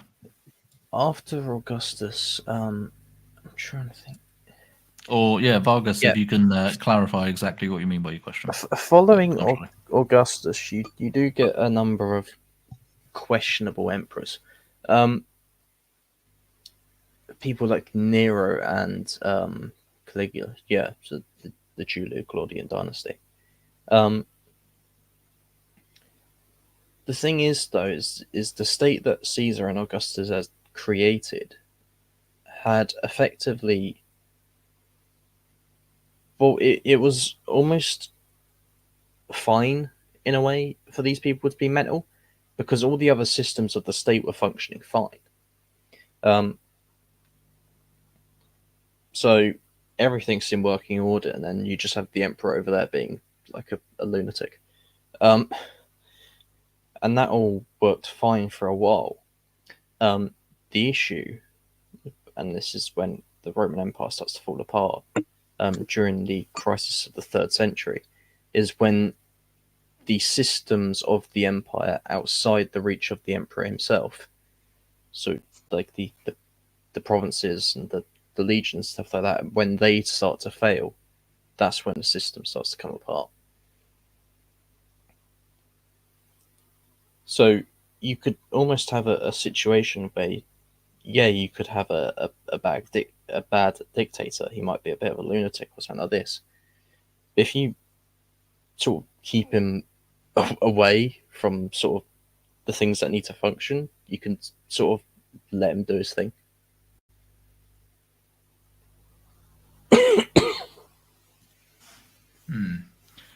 Interesting. How much? To what extent did the dictator?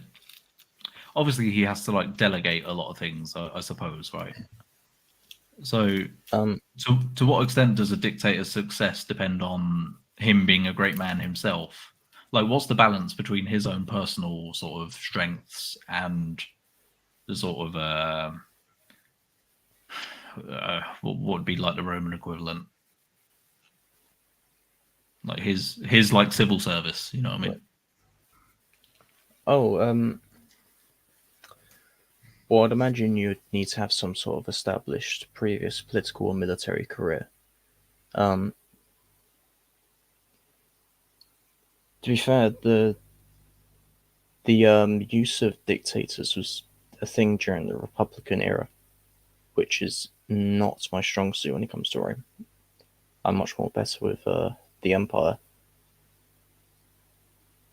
But all the people who do end up becoming dictators or things like that, they do. But they're always people who have had a proven track record, if that makes sense. Yeah, so you weren't just going to get out any old rando in. They didn't just find some random plebeian off the streets of Rome and said, "Yeah, do you fancy being dictator?" Bavaga says, interesting point. There was a lot of plotting and scheming in the Roman Empire, and it was detrimental for the Roman Empire. The purple guys, the Praetori, absolutely ridiculous. They did a lot of that. Yeah, the constant plotting and scheming and bribery happening in the imperial court was always, yeah, it was just bad. But I would argue if it's just the imperial court like blowing itself up, I mean, that's bad, obviously. But if the provinces are working, the provinces are working. So I mean, at that point, the empire's functioning. So would you say Rome was very decentralized? I think it was just out of the fact at the time. You can't have an empire of that size and not have it be decentralized in some sort of way. In the 200s, during the Age of Crisis, a time when the emperor had to unite to fight foreign foes, They start infighting and over-ambitious generals and their armies trying to make a bid for the throne. Yeah, and this is when it starts falling apart. Because now you have governors and generals in the provinces going, well, I mean, I'm sitting here, I've got an army. I just bump off the emperor, take my turn on top, can't I? And this factors in with Rome's incredibly like militaristic society and things like that. It's just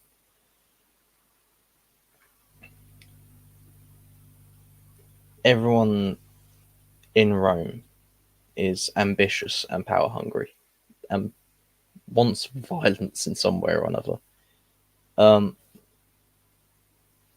So especially during times of crisis where someone's political position can be quite precarious, it creates this self-feeding like loop where everyone is just trying to like bump off the emperor to take their short turn on top before the next guy deposes them. So, what about sort of a feudal approach? Eternal's back. Never mind. I don't know. Go on. Nah, I was waffling. I don't know what's going on. Okay, I wanted to ask Charlie. We've spoken off air before about the similarities between Trump and sort of Julius Caesar, or like Roman emperors in general. But that was back when the situation was a lot different. That was quite a while ago, when it was just like they were dragging him through the courts for loads of shit, trying to lock him up. How do you think the events of the last sort of 6 months or so have changed, like strengthened or weakened that sort of thesis that he's similar to a Caesar figure? Obviously, the assassination attempts, all the other crazy shit that's gone on. Him working at McDonald's, him being a garbage man, the mugshot, etc., etc. Wonderful. Yeah, I would put Trump somewhere between Julius Caesar and the Gracchi brothers. Yeah. He's definitely got the interests of the working class at his center. He's not an elitist in any way. And he's certainly a patriot. But I honestly think what Trump will do, especially, is he's going to leave a legacy, right? And I think these stories are very important, these historical stories, because they create political character in the people that come after them, right? The Republican Party is the party of Trumpian politics now, right? I don't think that is ever going to change. But at least it probably will do sooner or later, in the future. But for now, the Republican Party is the Trumpian party. Mm-hmm. Okay. Yeah. There was- Interesting. What? Go on, Russ. But if you want to know truly the Julius Caesar of the American, I guess the American Republic, I think Kamala Harris. no, she's not a Caesar figure. It'd be imagine Emperor Harris.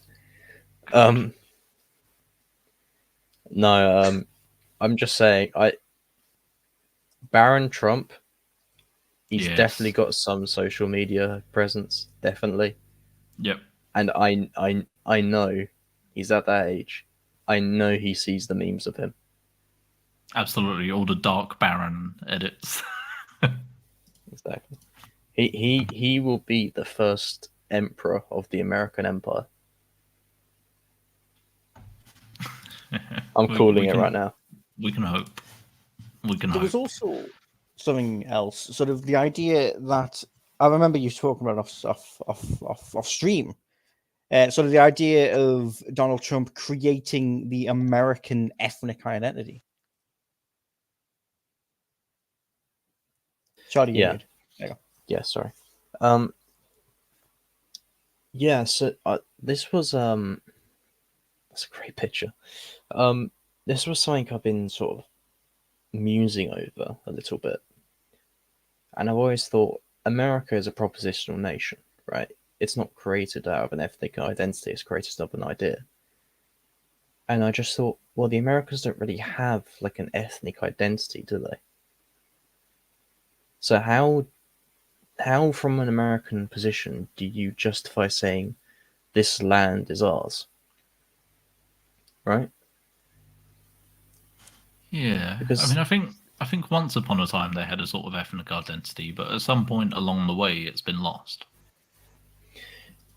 Well, I was watching a speech by Kamala Harris before coming on here, and I'm sort of paraphrasing a little bit here, but she was obviously addressing this crowd, and she said the idea of America, right? She didn't say the people of America, the country of America, or anything like that. No, she said the idea of America, meaning she wasn't addressing America as a country. She was saying America is an idea, which I think is very interesting. Hmm. So, sort of admitting that the idea of this American nation that we believe exists isn't actually really a nation, it's an idea. Yeah, well, this is part of the reason why I dislike America so much. Is unlike a country like England, which sort of formed organically and was based off of the people.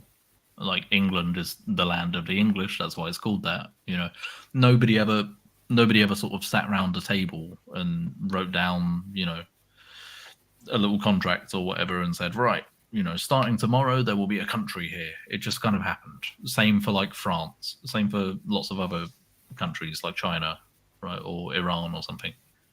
Whereas America, it was just a bunch of guys sat around, wrote some stuff down and said, right, this is a country now. And so in a sense it's not really a nation, because, you know, the way we use the word nation today is sort of synonymous with state.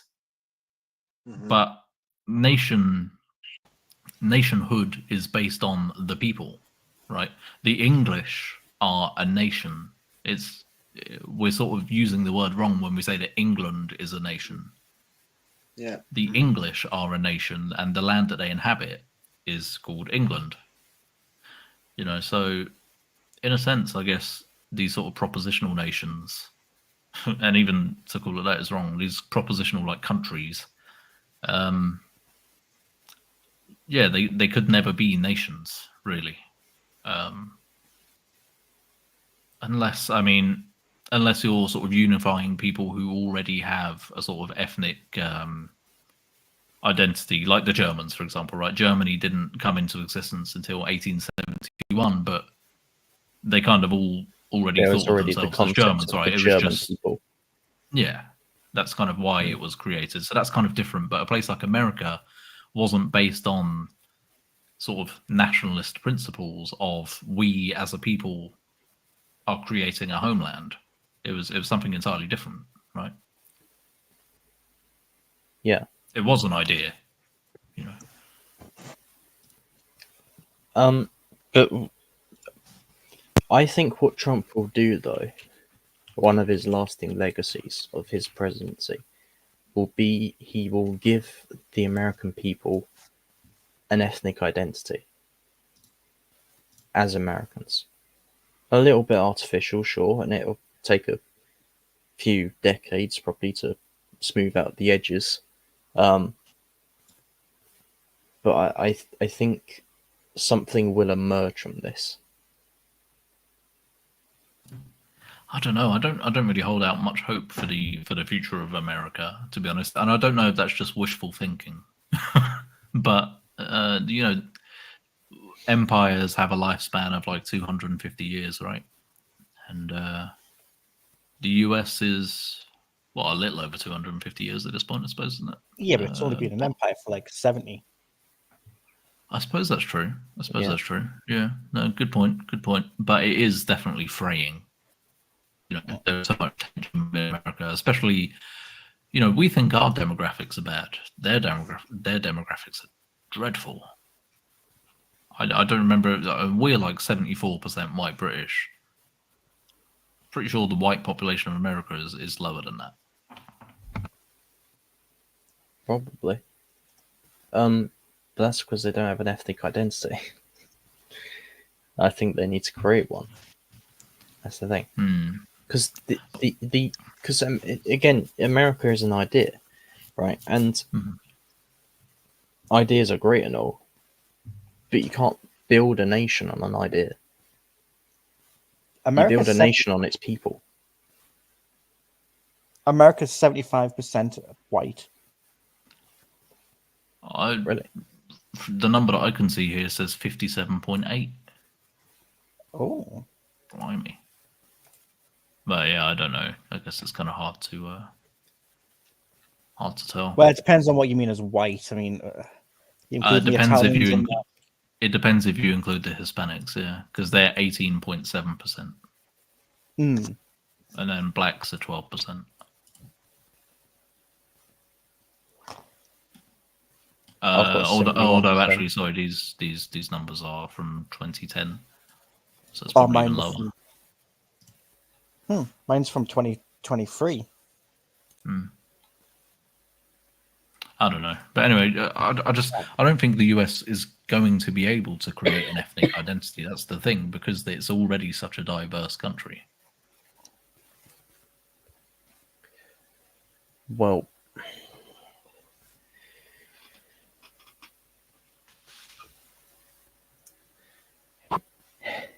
yes, but it needs to create one out of a necessity for its continued existence.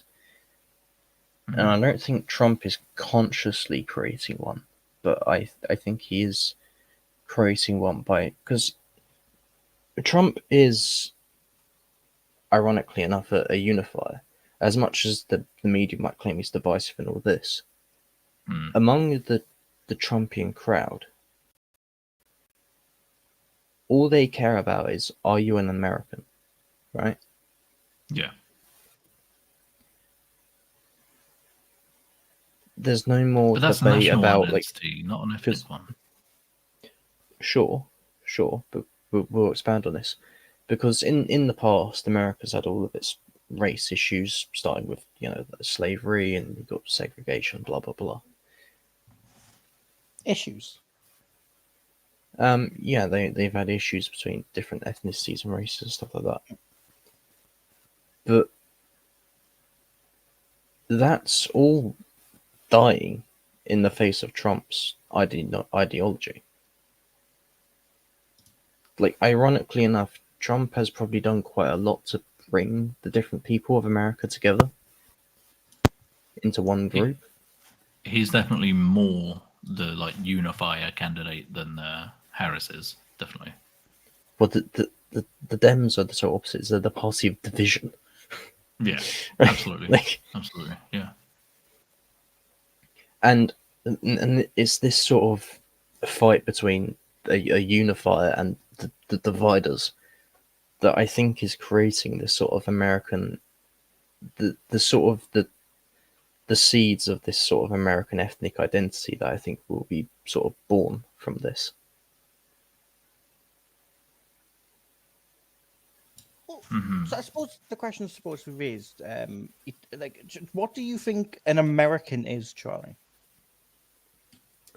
To be honest, not someone I like. They're generally loud, obnoxious, rather full of themselves.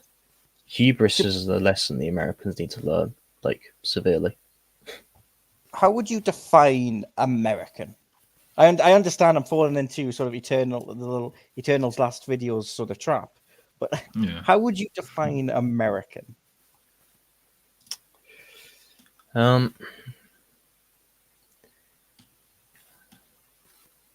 You see, that's the thing, because they don't have an ethnic identity. I think it's sort of a bit difficult.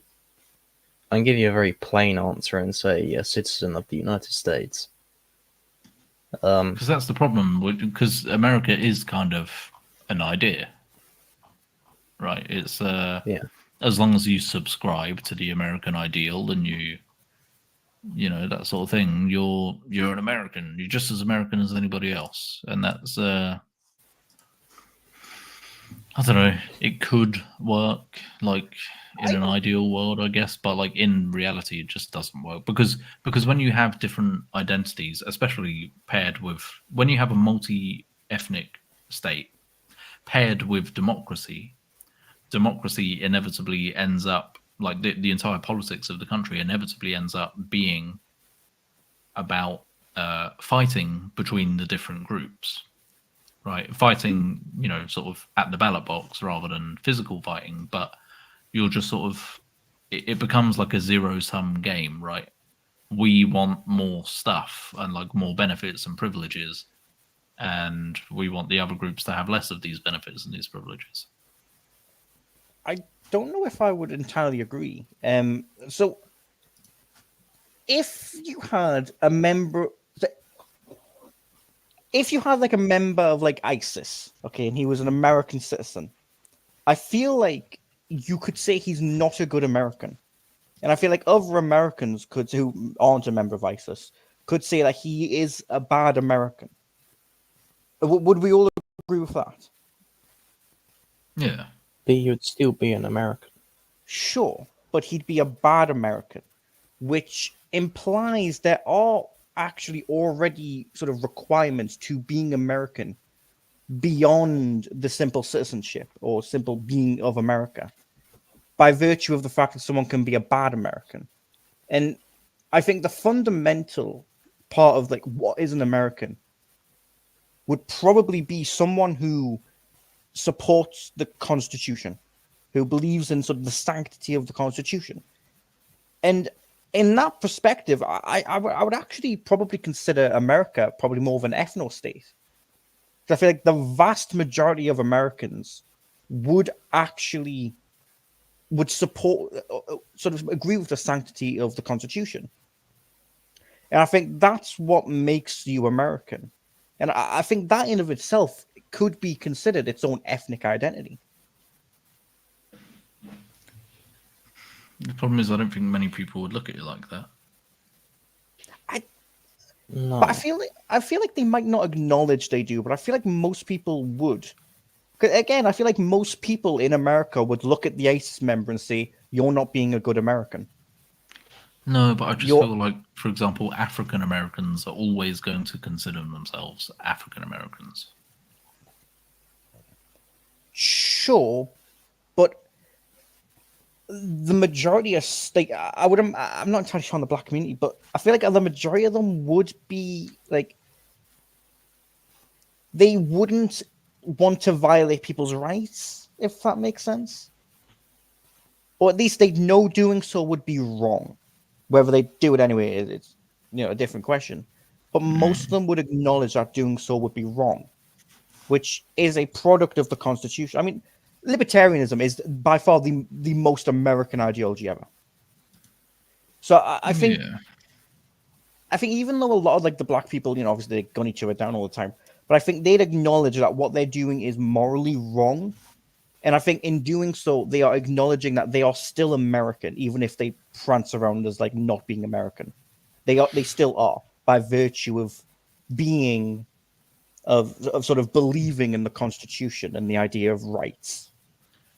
Yeah, but see, this is my problem with like propositional nations in general, is it shouldn't be based on this kind of abstraction of like, do you adhere to this certain set of principles? A country like England is not at all like that. You're either English or you aren't. It doesn't really matter what you believe, right? Or how closely you adhere to the sort of prevalent ideology within the country. You're either English or you aren't. It's just based on blood, and that sort of lends itself, or at least it used to a more sort of traditional way of life, because everything's kind of organic, right? It's based on a sort of organic development of a people through time in a certain place, which is their own.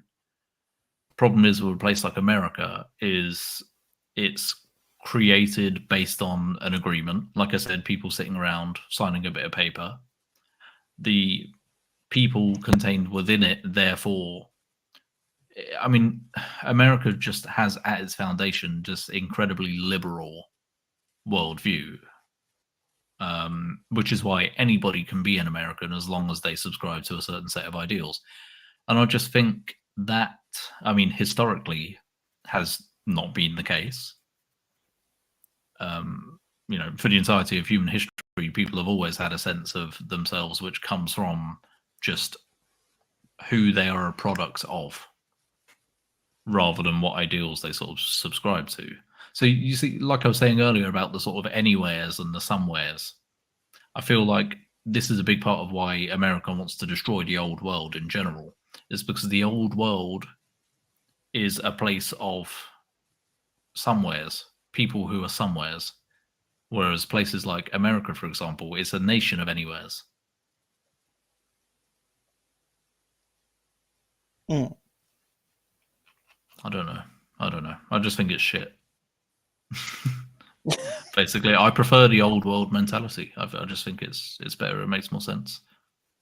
It's more tried and tested as well. Oh, it's the natural state of things.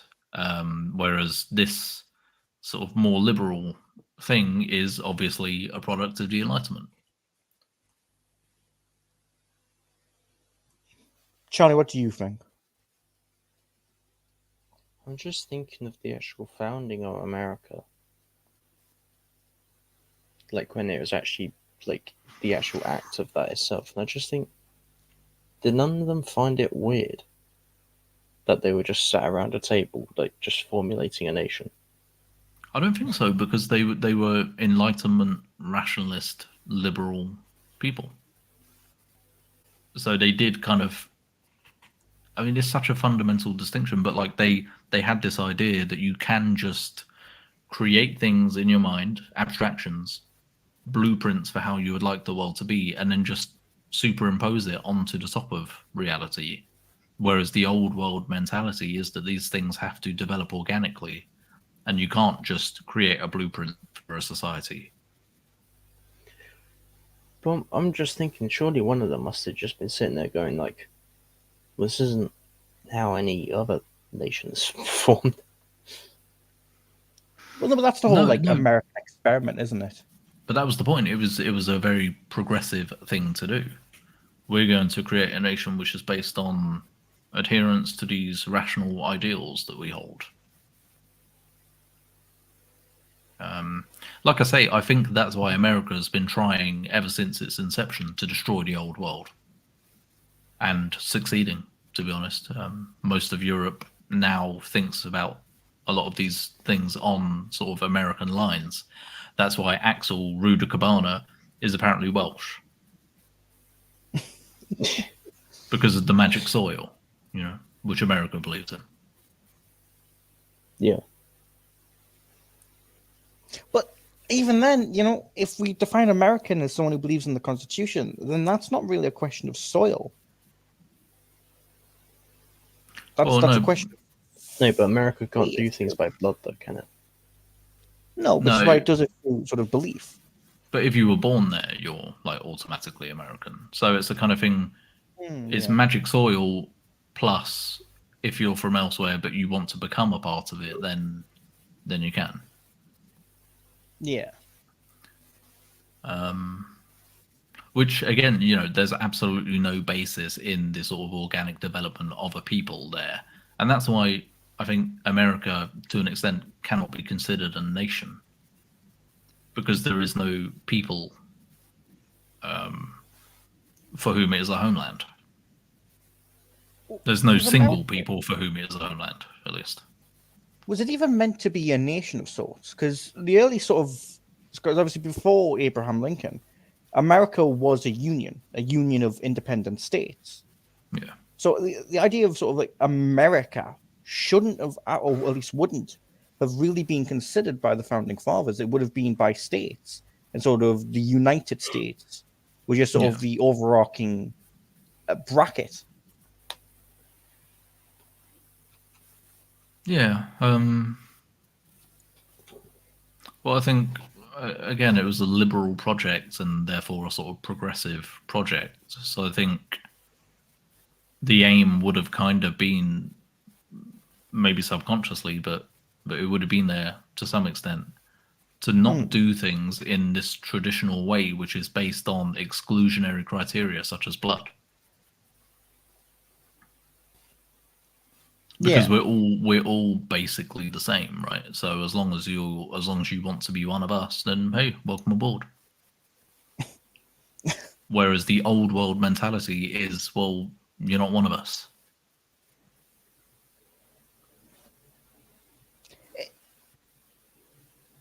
Yeah.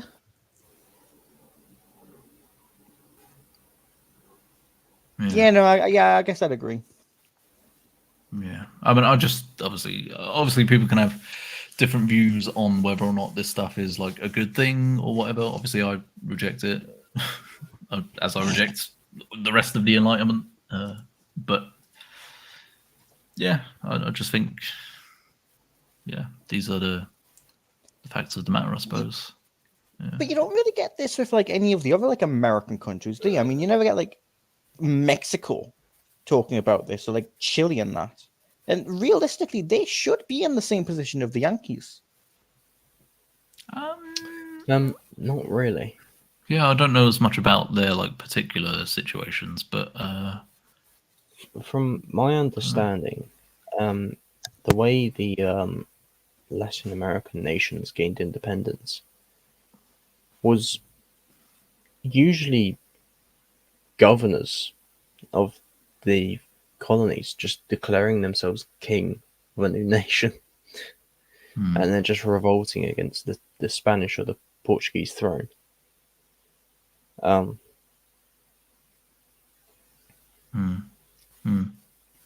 in that way, they were sort of molded more in sort of the old world mold of being a monarchy.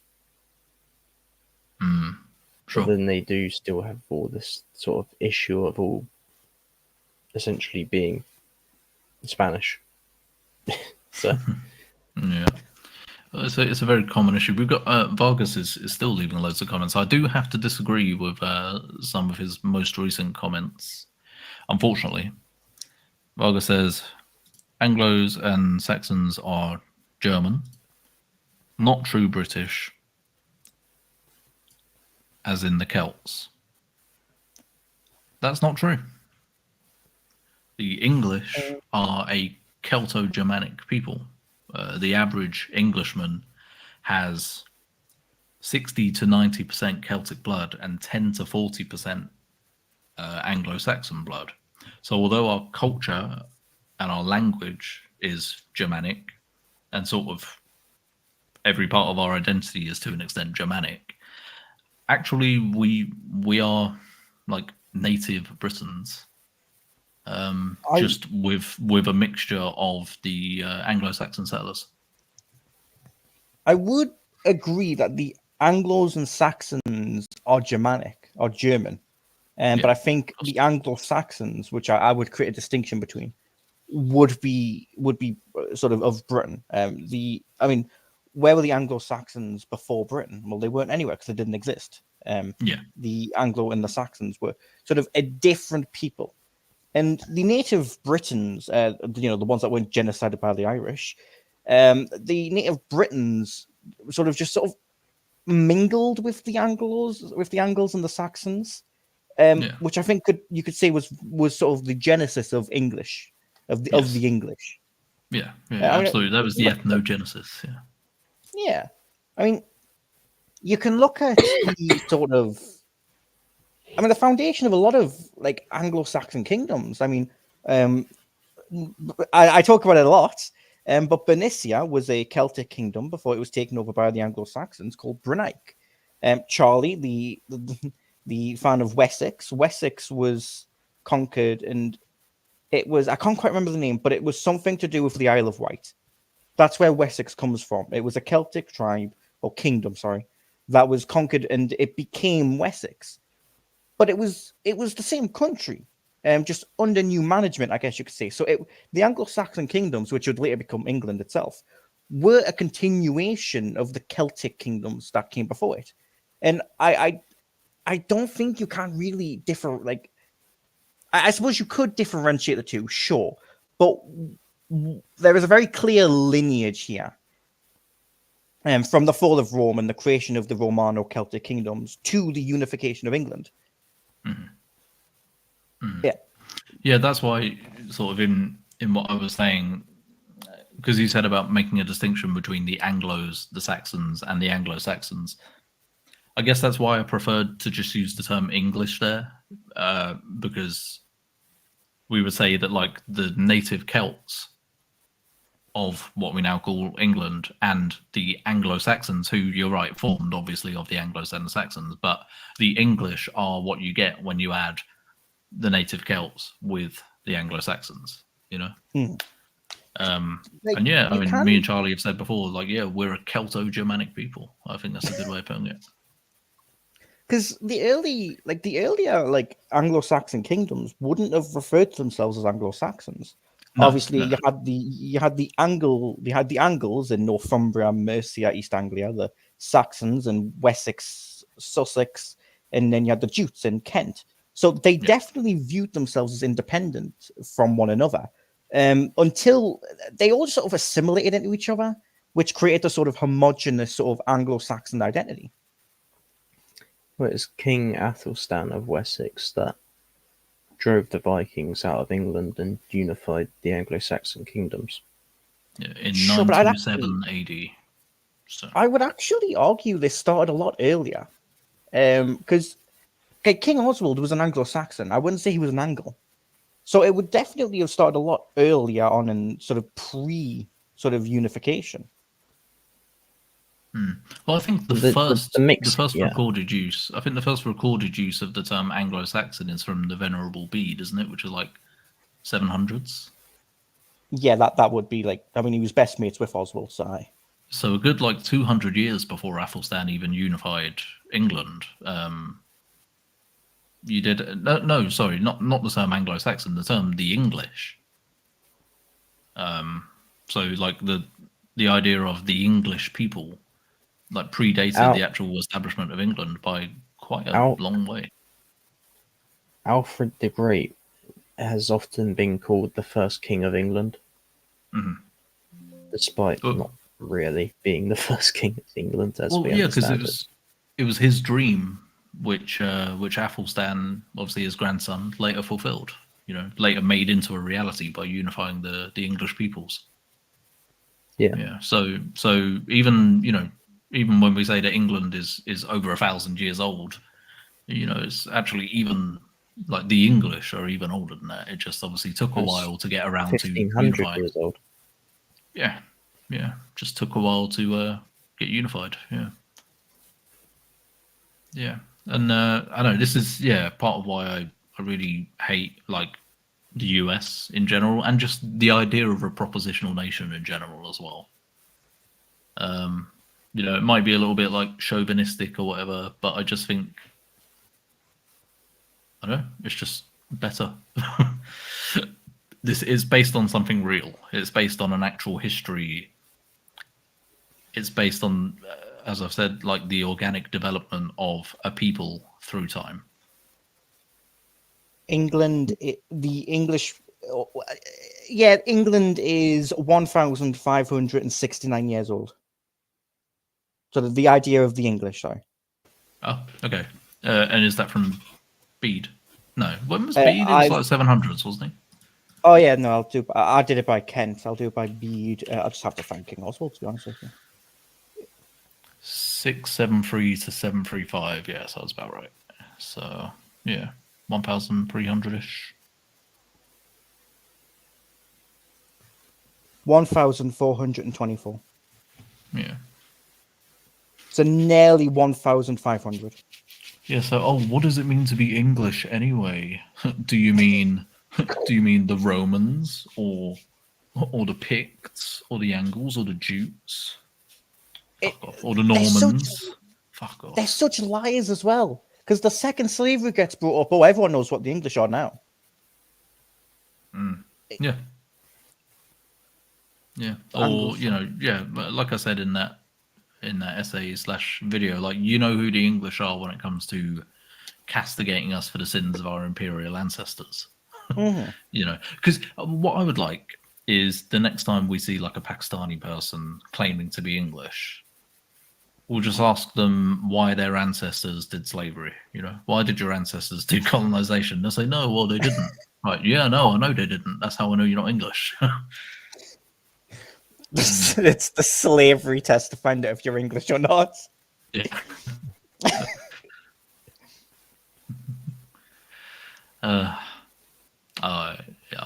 It angers me. It angers me. It really does. It's just pure malice. That's the thing. Like, it's not like a legitimate question. It's purely a case of they don't like the English. They don't want them to exist. So they're going to try and destroy the ethnic identity. Yeah. Just pretend that it doesn't exist. Deconstruct it out of existence. Yeah. And it's disgusting. They do that with nearly everything as well. Yeah. It's the expand the definitions so much where it includes the opposite of itself, and the definition is just useless. Yeah, I mean that's a very sort of Hegelian thing to do, right? But it is right. Point out the contradictions between things, and then sort of work with those contradictions to drive history forwards. It's awful. I don't think there's been a man who has done more damage than him. Yeah. No, I'd say so. Remember, I think we had this conversation before where it's if you could go back in time and kill one philosopher, who would it be? Hegel all day. And I sort of thought, well, Marx, and then I thought, well, the thing is, if I get rid of Hegel, then I would kind of get rid of Marx anyway. And then I thought, well, if I get rid of Kant, then I would kind of get rid of Hegel anyway. And I just kind of kept on going back. And I was like, fuck it. At this point, we just have to get rid of Plato. We just have to get rid of Plato, man. At some point, you just say, right, look, the fish isn't allowed out the water. Yeah. Just get rid of Plato. Just cut it off at the roots. The issue with that, though, is always the issue of time travel. Is you can remove the evil man, but who replaces him? It could be someone even worse. That's not to say that Plato was an evil man or whatever, but Well, no, he's the root of it all. But yeah, I mean, it could be replaced by something worse. Yeah, Plato go on. Plato was the one who thought the world was water, didn't he? Wasn't he? Don't believe so. Let me have a look. I might be misremembering. All the Greeks all look the same to me. Ice, that's it. Yes. That was Thales thought that the world was made of water. Thales of Miletus. I know right. Heraclitus thought that the world was made of fire. Yeah, that one. Yeah, that's what I was thinking of. Sorry. That is so brain dead. Like, I'm sorry. Everyone says the Greeks were genius. What was he smoking? What do you mean everything's made of fire? The fire that's clearly raging around him.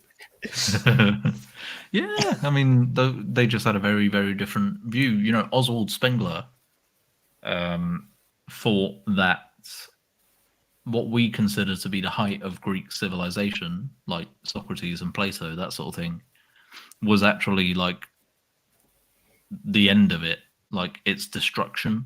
Yeah. He said that the summer, the full fruiting, the full blossoming of Greek civilization was Homer, which was obviously quite a long time before Socrates and Plato. Because we had this idea of how at some point a civilization starts to become a bit cynical when it starts to question itself too much and that sort of thing. He said, what was Socrates doing if not questioning things too much and demystifying it and picking it apart? And I mean, he's totally correct about that, and that's what we're doing today. Do you want to all of philosophy has just become sophistry. Go on. Do you want to hear something quite trippy that will destroy your perception of Greek history? Go for it. Aristotle was the tutor of Alexander the Great. Oh, I knew that, but that is weird. I didn't. Yeah, it is But you weird. realise how late that is in ancient Greek history. Hmm. Hmm. I mean, it's basically the end of it, because after Alexander's death, you start talking about the Roman Empire and the Yeah, sort of was the it- rise of the Roman Republic. It's interesting, though, actually. Another thing that Spengler said is, as the sort of winter of civilization kicks in, that's when you get like Caesar figures, and they sort of end up polishing it off, basically. And I mean, Alexander fits that mold, definitely. So what we're thinking, that's Baron Trump there. That's his role in society. I mean, maybe, potentially, yeah. Maybe Baron Trump will be the last sort of hurrah before the global American empire collapses.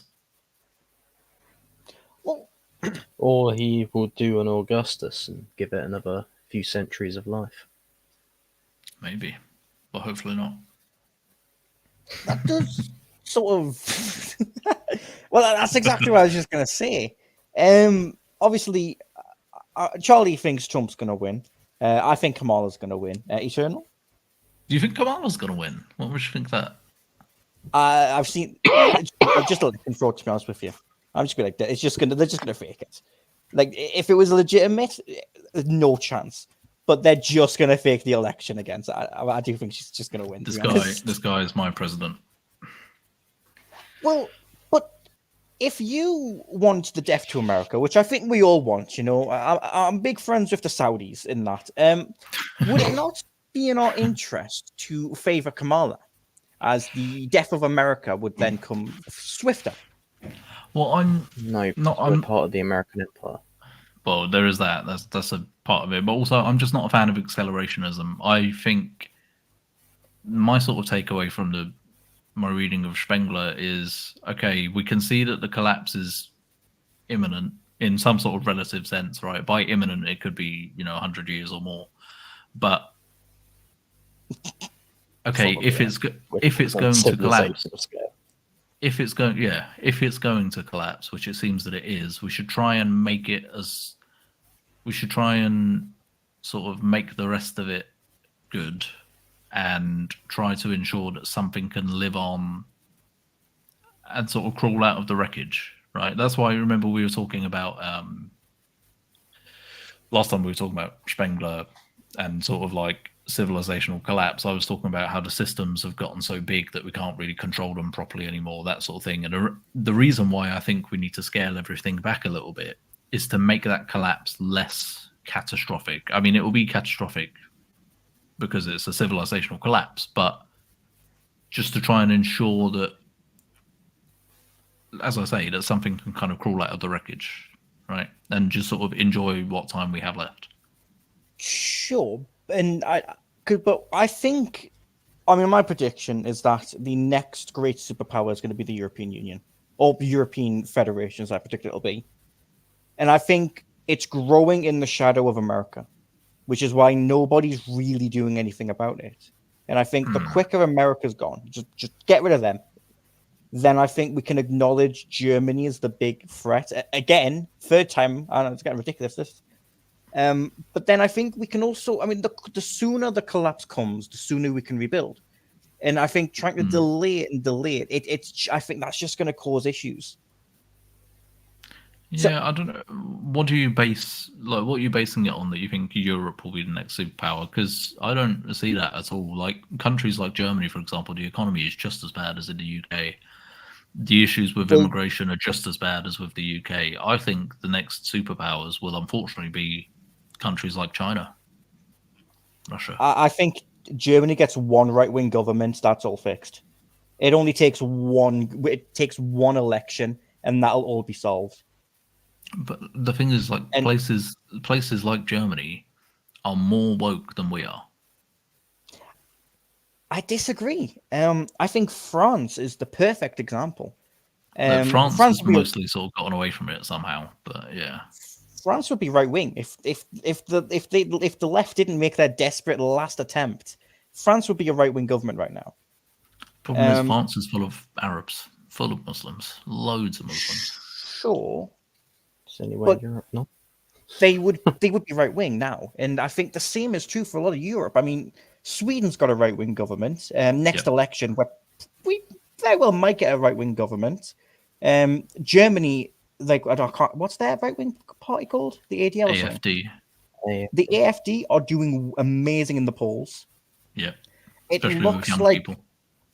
the left have built up a great empire in the European Union that the right are going to inherit. And I think it takes one right wing government, and this is all fixed. And the Germans are in the perfect position. I mean, they own all of Europe. Mm. I want to mention something here, which is going to sort of drag it off topic a little bit, but I wanted to mention it.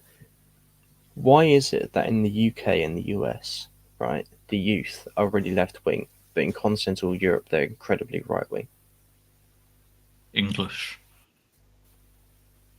Are the youth left wing in England? Maybe the women. Well, in the UK, it's definitely, yeah, it's more of a gender divide, to be honest, in sort of the English speaking world. But in Europe, it's just Gen Z are just right wing. It's just like, I think Gen Z men are right wing in like overwhelmingly right wing in the UK, though. I would say it's just a case of women are a bit deficient. I don't know about overwhelmingly. I mean, it's quite sort of heartening to see like how right wing the Gen Z lot are, but I don't know if I'd say overwhelmingly. I can't think of a single person I know that is a man and is not like incredibly right wing. And I don't think it's the right wing of the past. I think conservatism's dead. That's a corpse.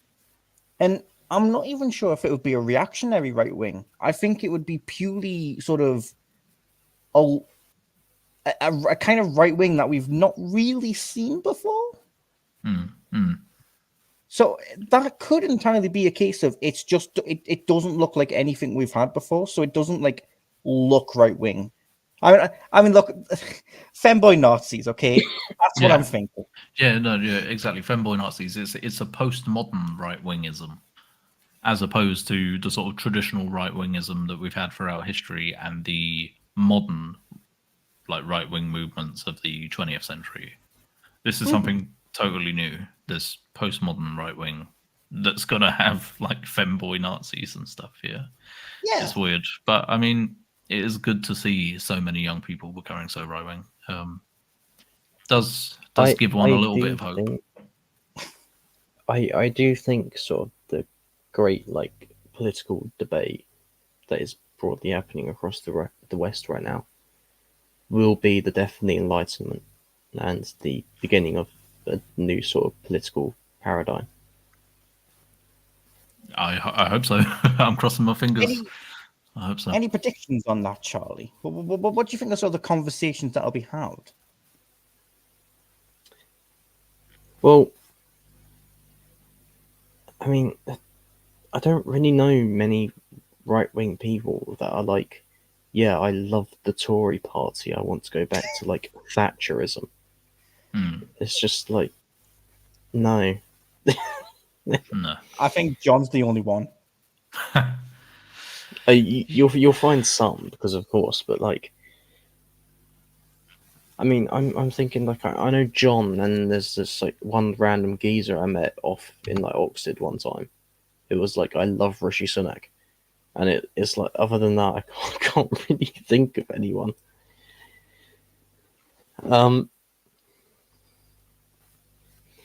And I mean, what you're mentioning about femboy Nazis, I mean, this is just something I get involved in because I just find it funny. But I love watching old-fashioned Nazis argue with the postmodern Nazis Yeah. That because sounds funny. all the postmodern Nazis are just a bunch of homosexuals. Yeah. So Homosexual Mexicans. Yeah. Homosexual mulattoes. I don't know how you pronounce that word, but mulattoes. Yeah. This is. I'm going to show. No, right. Before I show this little clip, I'll just make the point I wanted to make because I think you're right. I think the future of the right wing sort of movement isn't going to be sort of Tory. It's not going to be based on like tradition, which is kind of a shame. Like the tradition part, not the Tory part. But I think it's going to be something more Nietzschean, a little more sort of vitalist, like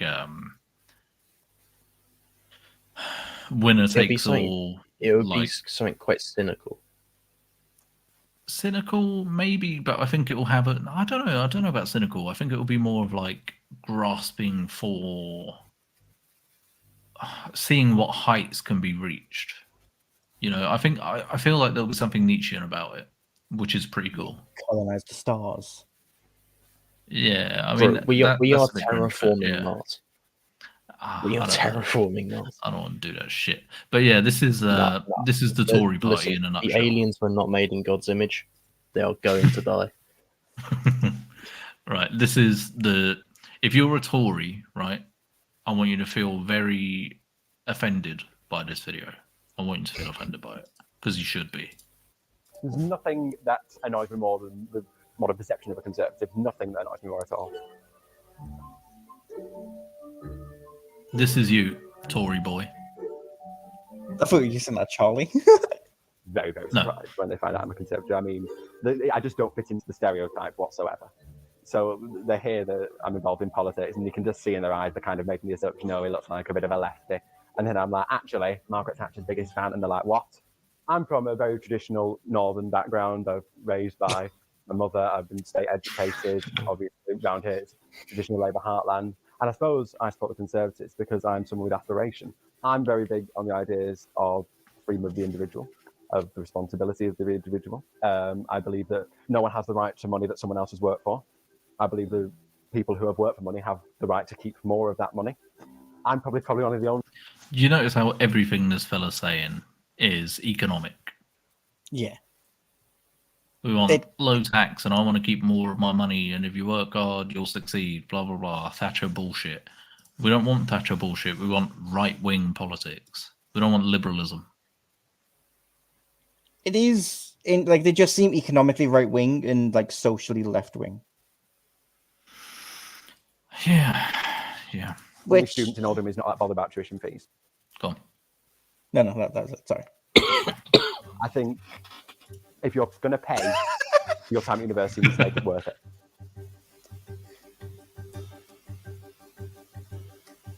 It does, kind of get me a bit angry when I turn up to campaign days and I'm the youngest one there by sometimes about 30, 40 years. But I think it's certainly a two-way street. I mean, you can't expect the political class to do everything. I mean, young people actually need to take the time to engage. You can't expect the political class to sit there and teach them. Anyway, that's enough of that. That's the Tory, right? If you're a Tory, you should be ashamed of yourself. I think, yeah, what he said there about being the youngest person there by 30 or 40 years is good. That is a good thing, because once the boomers die off, Charlie said about the sort of end of the Enlightenment project, I totally agree with that. I think once the boomers die off, the post-war sort of truth regime will also die off, and we won't be beholden to the same sort of assumptions. Yeah, the same sort of assumptions and taboos and bullshit mentality that the boomers have. That will die off, and then you can have this sort of, like I said, this Nietzschean kind of right-wing revival, which will be anti-egalitarian. And if you sit there complaining about how it's not fair, we'll just tell you to shut up. It's interesting that you say anti-egalitarian because not too long ago, like egalitarianism was like the sort of mainstream right-wing position. What was that? And egalitarianism. I mean, it might just be sort of the communities I was in, admittedly, but I mean, shoe on head, Chris Reagan. You do you know these? I know the names.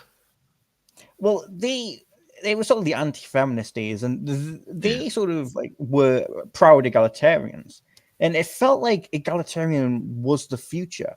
But it is kind of interesting to see just how I believe this is entirely because of the left. That egalitarian is pretty much dying, and I It's think it's a cringe. case. And Seriously, I think, it's cringe. yeah, And the sort of the femboy Nazis of the future, you know, they find that shit cringe, and so they won't abide by it.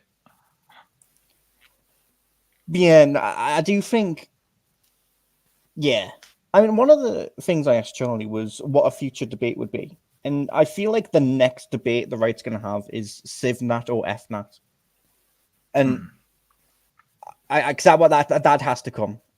My prediction is the second Nigel Farage gets in power, that debate is happening immediately, because he's a CivNat, and that's not going to be strong enough.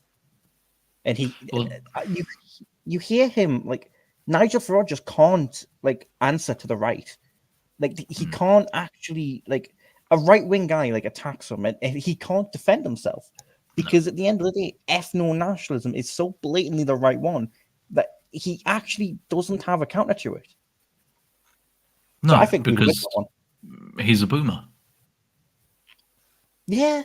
So he can't sit there and say that there is a sort of racial component to being English or Welsh or Scottish or whatever. Or being British in general, right? We'll say British instead. He has to pretend, or he probably does actually think this, that anybody can be British as long as they subscribe to our values, which is an American way of thinking. Mm-hmm. Which is an Enlightenment liberal way of thinking. And like I said, I think when the boomers die off, liberalism dies off with them. Yeah. Well, maybe more millennials. Yeah, probably millennials. But you know, the boomers are the ones upholding this shit. Like my dad, when the Southport thing happened, just like would not admit that the kid wasn't Welsh.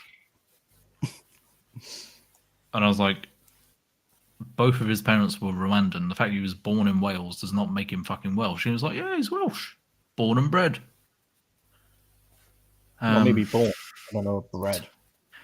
Yeah, so Does Rwandans even have bread? but once that mentality, you know, dies off, I mean, who knows what the future holds? Who knows? It was very embarrassing to find out they were from Northern England as well, I must say. My heart sank the second I heard that. Yeah, so I don't know. I don't know what the future holds. I don't know. I sort of oscillate between black-pilled and like optimistic quite often, and I think the reason for that is not anything to do with me. It's to do with the fact of the endless possibilities that the future holds, and the fact that it's kind of impossible to predict which way it's going to go. See, now, I wouldn't say I'm actually that black belt towards it. I'm quite looking forward to it, to be honest, because I don't see many victories for the left. I think it's so obvious that everything they've built is crumbling. I mean, Kamala's entire campaign is a complete mess. They're losing in France. They're losing in Germany. They've lost in Sweden. Like, there doesn't seem to be a front they're really winning. And I mean, have any of you seen like anyone who isn't James O'Brien defend the Labour Party recently? Not really, but I don't know. It's just probably more just due to the people that I follow and stuff. But I can't say I've seen any, and it just looks like they're completely collapsing. And you mentioned earlier you're not like you don't support accelerationism, yeah? Yeah.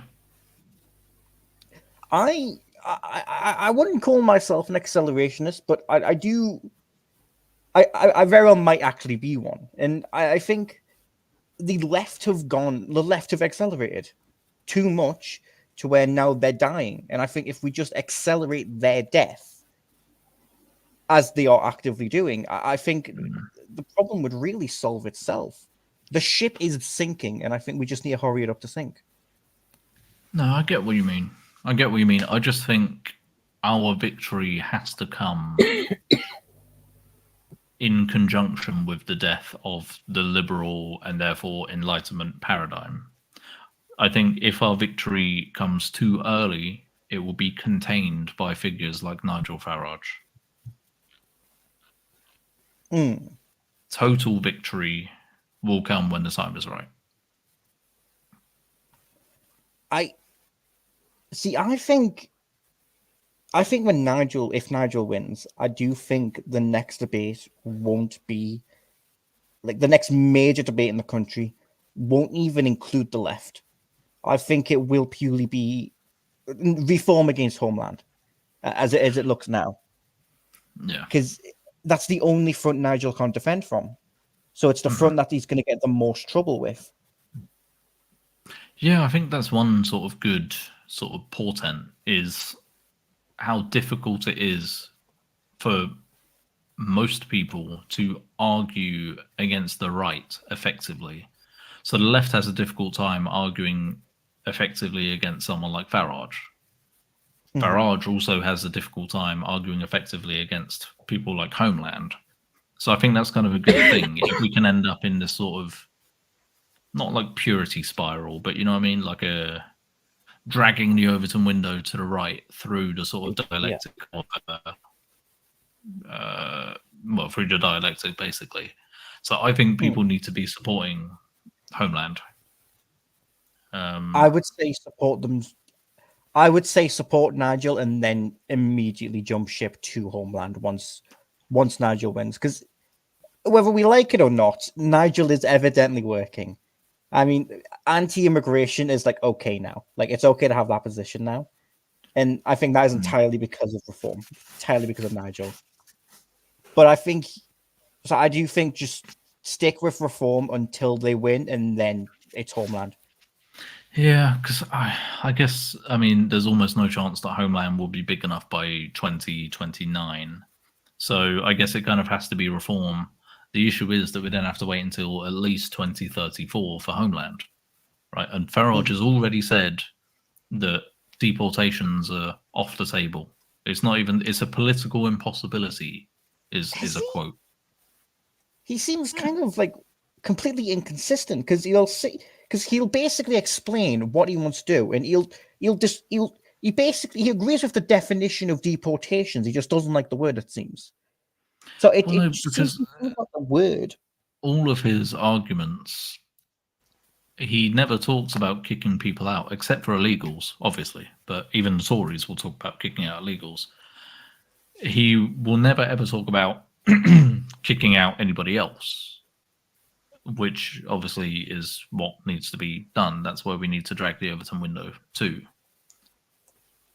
And so, I mean, it's actually not a terribly edgy or extreme thing to say that illegal immigrants should be sent home. Yeah. That's actually not an extreme position. And that's basically as far as he goes. When you listen, obviously he's a liberal and a Thatcherite, like in his economics. So is he? Yeah, of course. So to my understanding, Thatcher was very authoritarian in her economic stance. I mean, no, it depends with delivery. Well, maybe from your perspective, but anyway, he's like, free markets, low tax, gut regulations, etc., etc. Well, I was thinking more the coal mines, to be honest. Oh, right, sure. Well, we don't have any coal mines anymore, but yeah. But he basically is still a liberal, though. He basically believes that multiculturalism is fine. That he says it all the time that we're a very tolerant people. He doesn't care that the white British population is declining rapidly. He's really not much further to the right from like the sort of average Tory, really, except he just doesn't go on about like trans stuff. constantly. So, I mean, he is absolutely a step in the right direction. Of course he is, but nowhere near far enough. I just worry that we don't really have the time to be kind of wasting, you know. I do think Nigel will stop the importations. Yeah. Oh, sorry. That was the point I wanted to make before I kind of lost track. Is when you listen to his arguments, especially about immigration, it always comes down to we're full. There are too many people here. You know, things aren't working. Traffic. There's too much traffic. Potholes on the roads, and the NHS isn't working, and blah blah blah. Too many people. We're overcrowded. Not this is our homeland, and mass immigration is ruining it. Which is kind of what needs to be said. Because even if immigration was a very good thing for the economy, we would still be opposed to it. Yeah, he's falling into the leftist trap. Yes. And all of his arguments against it are essentially economic. It's by pure luck of reality that they're bad for the economy. Yeah. Yeah. But you're sort of a reform boy, shall we say? What do you make of this Nigel Farage slander me and Eternal have been partaking in? Well, I don't mind. Go for it. Well, no, like sort of the positions this man does. This man will smoke for days on end. But no, sort of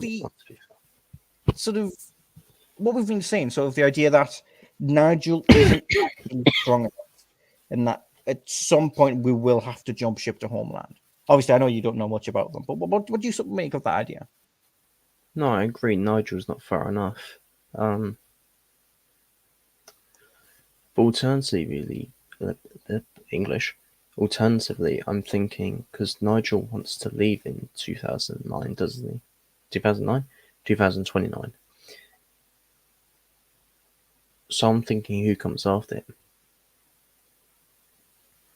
And that in and of itself will be an interesting conversation. Who's the guy in charge of Homeland? Oh, that's just Homelander.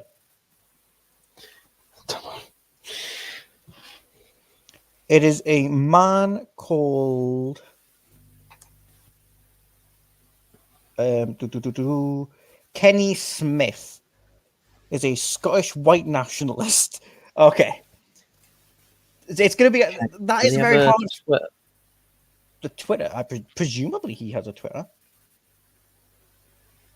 What did I just say his name was? Kenny Smith. So yeah, Kenny Smith, obviously a white nationalist. So it is a bit of a difficult pill for people to swallow. But a man called Steve Laws, Twitter racist, I'll call him. He's very popular, and he's increasingly popular. So it feels like as time goes on, the Homeland. I realize I'm simping for them a lot here. Homeland is becoming more and more socially acceptable, and if trends continue as they likely do, or usually do, sorry, it does seem like Homeland being a major party isn't entirely far away. And I think Nigel's at least going to stop people from coming in.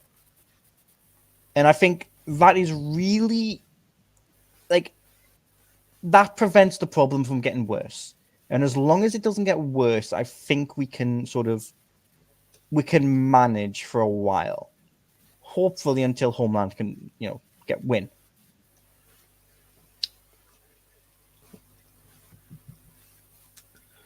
Yes. Though I will take into consideration the guy who comes in, the guy who will be in charge of reform as well after Nigel.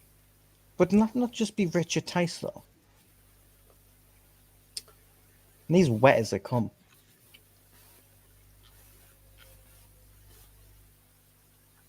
I don't know, because I have a feeling Reform's voter base are more right-wing than the party is. Oh, undeniably. But then... So if you put it to the members, that the Tories do in like a leadership vote, could have an interesting figure. I think it does. That's actually, I would actually agree with that. A lot of it does come down to the next leader of reform. And it's just a case of reform does have a bad history of just giving people positions because they pay for it. So it depends on if Nigel can like buck that bad habit. It's always been his bad habit, to be fair. Has it? I don't know much about UKIP, admittedly. Yeah, Nigel always has a dodgy deal here and there. I mean, generally speaking, he's alright for the most part. What was I going to say? Dunno. I don't rightly know. About Farage giving people positions because they paid for it. No, I was going to go on something different. Who's going to replace him? If you look at all the political parties right now, they're running out of people to like actually put forward for like leaders. I mean, like, look at the Conservatives, right? So you've got Kemi or the other bloke. I mean, assume they're in charge of the Tories for 5 years. Who's going to come after them? Yes, but then I feel like 5 minutes ago we were asking who's going to come after them, and then Kemi and Robert come out of the woodworks. Yeah, to be fair, Rishi came out of nowhere. Keir Starmer came out of nowhere. Exactly, but this is what I mean. These are nobodies. So I think, because I mean the boomers are getting on now and stuff like that. I think there's a new generation that's slowly filtering through. What's I saying?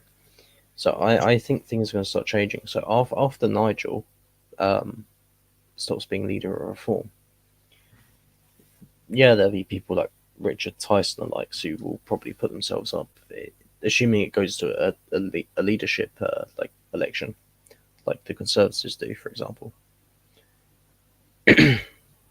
Like, yeah, you'll have the prominent names, but I reckon there'll be some newbies in there with some fairly interesting ideas. Yeah, looking forward to the new generation of right-wing politicians. Certainly. They're all going to have like brain rot as well, so it's going to be really entertaining. Oh gosh, yeah, that's one thing I'm worried about. On the wall, who's the skivviest of them all? Oh, to be fair, that was Nigel. Nigel said that. I mean, it was, but it wasn't his. It wasn't his script. They're going to be arguing over who has better riz. I do sort of worry though, because I don't want the right wing to consist of like femboy, like trap Nazis or whatever. But I mean, if that's what it has to be, then so be it. I'm not against it. I'm going to be honest. It won't only be that. The new right is incredibly diverse. Let's say half of them are Mexicans for real. In a certain sense, yeah. Anyway, boys, we are coming up on 3 hours, so I think we'll call it there. But it's been a fascinating discussion, as always, with you guys. So thank you for being here. Charlie, would you like to say goodbye to the people? And let them know where to find you and stuff. Yeah, just follow me on AviMegamin on Instagram. You can follow me on Twitter if you want to see me posting absolutely horrific shit. Yeah, if you dare. I wouldn't recommend it. I'm just horny posting over fictional women. I don't know you can do that because I say slightly like inappropriate things. I see Eternals liked it, and my heart sinks. I have zero shame whatsoever. Good. Some of them have been IRL pics as well. I've had Raz, actually, yeah, but before you give your outro, I saw you getting a horny posting earlier over an Indian statue. We did. You didn't have to mention this. You didn't have to do it like this. Anyway, Raz, give yourself an outro on that note. Right. Yes. Project _ Razzmatazz. Project with a K. On YouTube, Twitter, and Instagram. I'm not giving you my private Twitter now. That's about it. Yeah.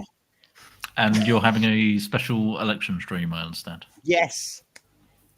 So Charlie's getting fired.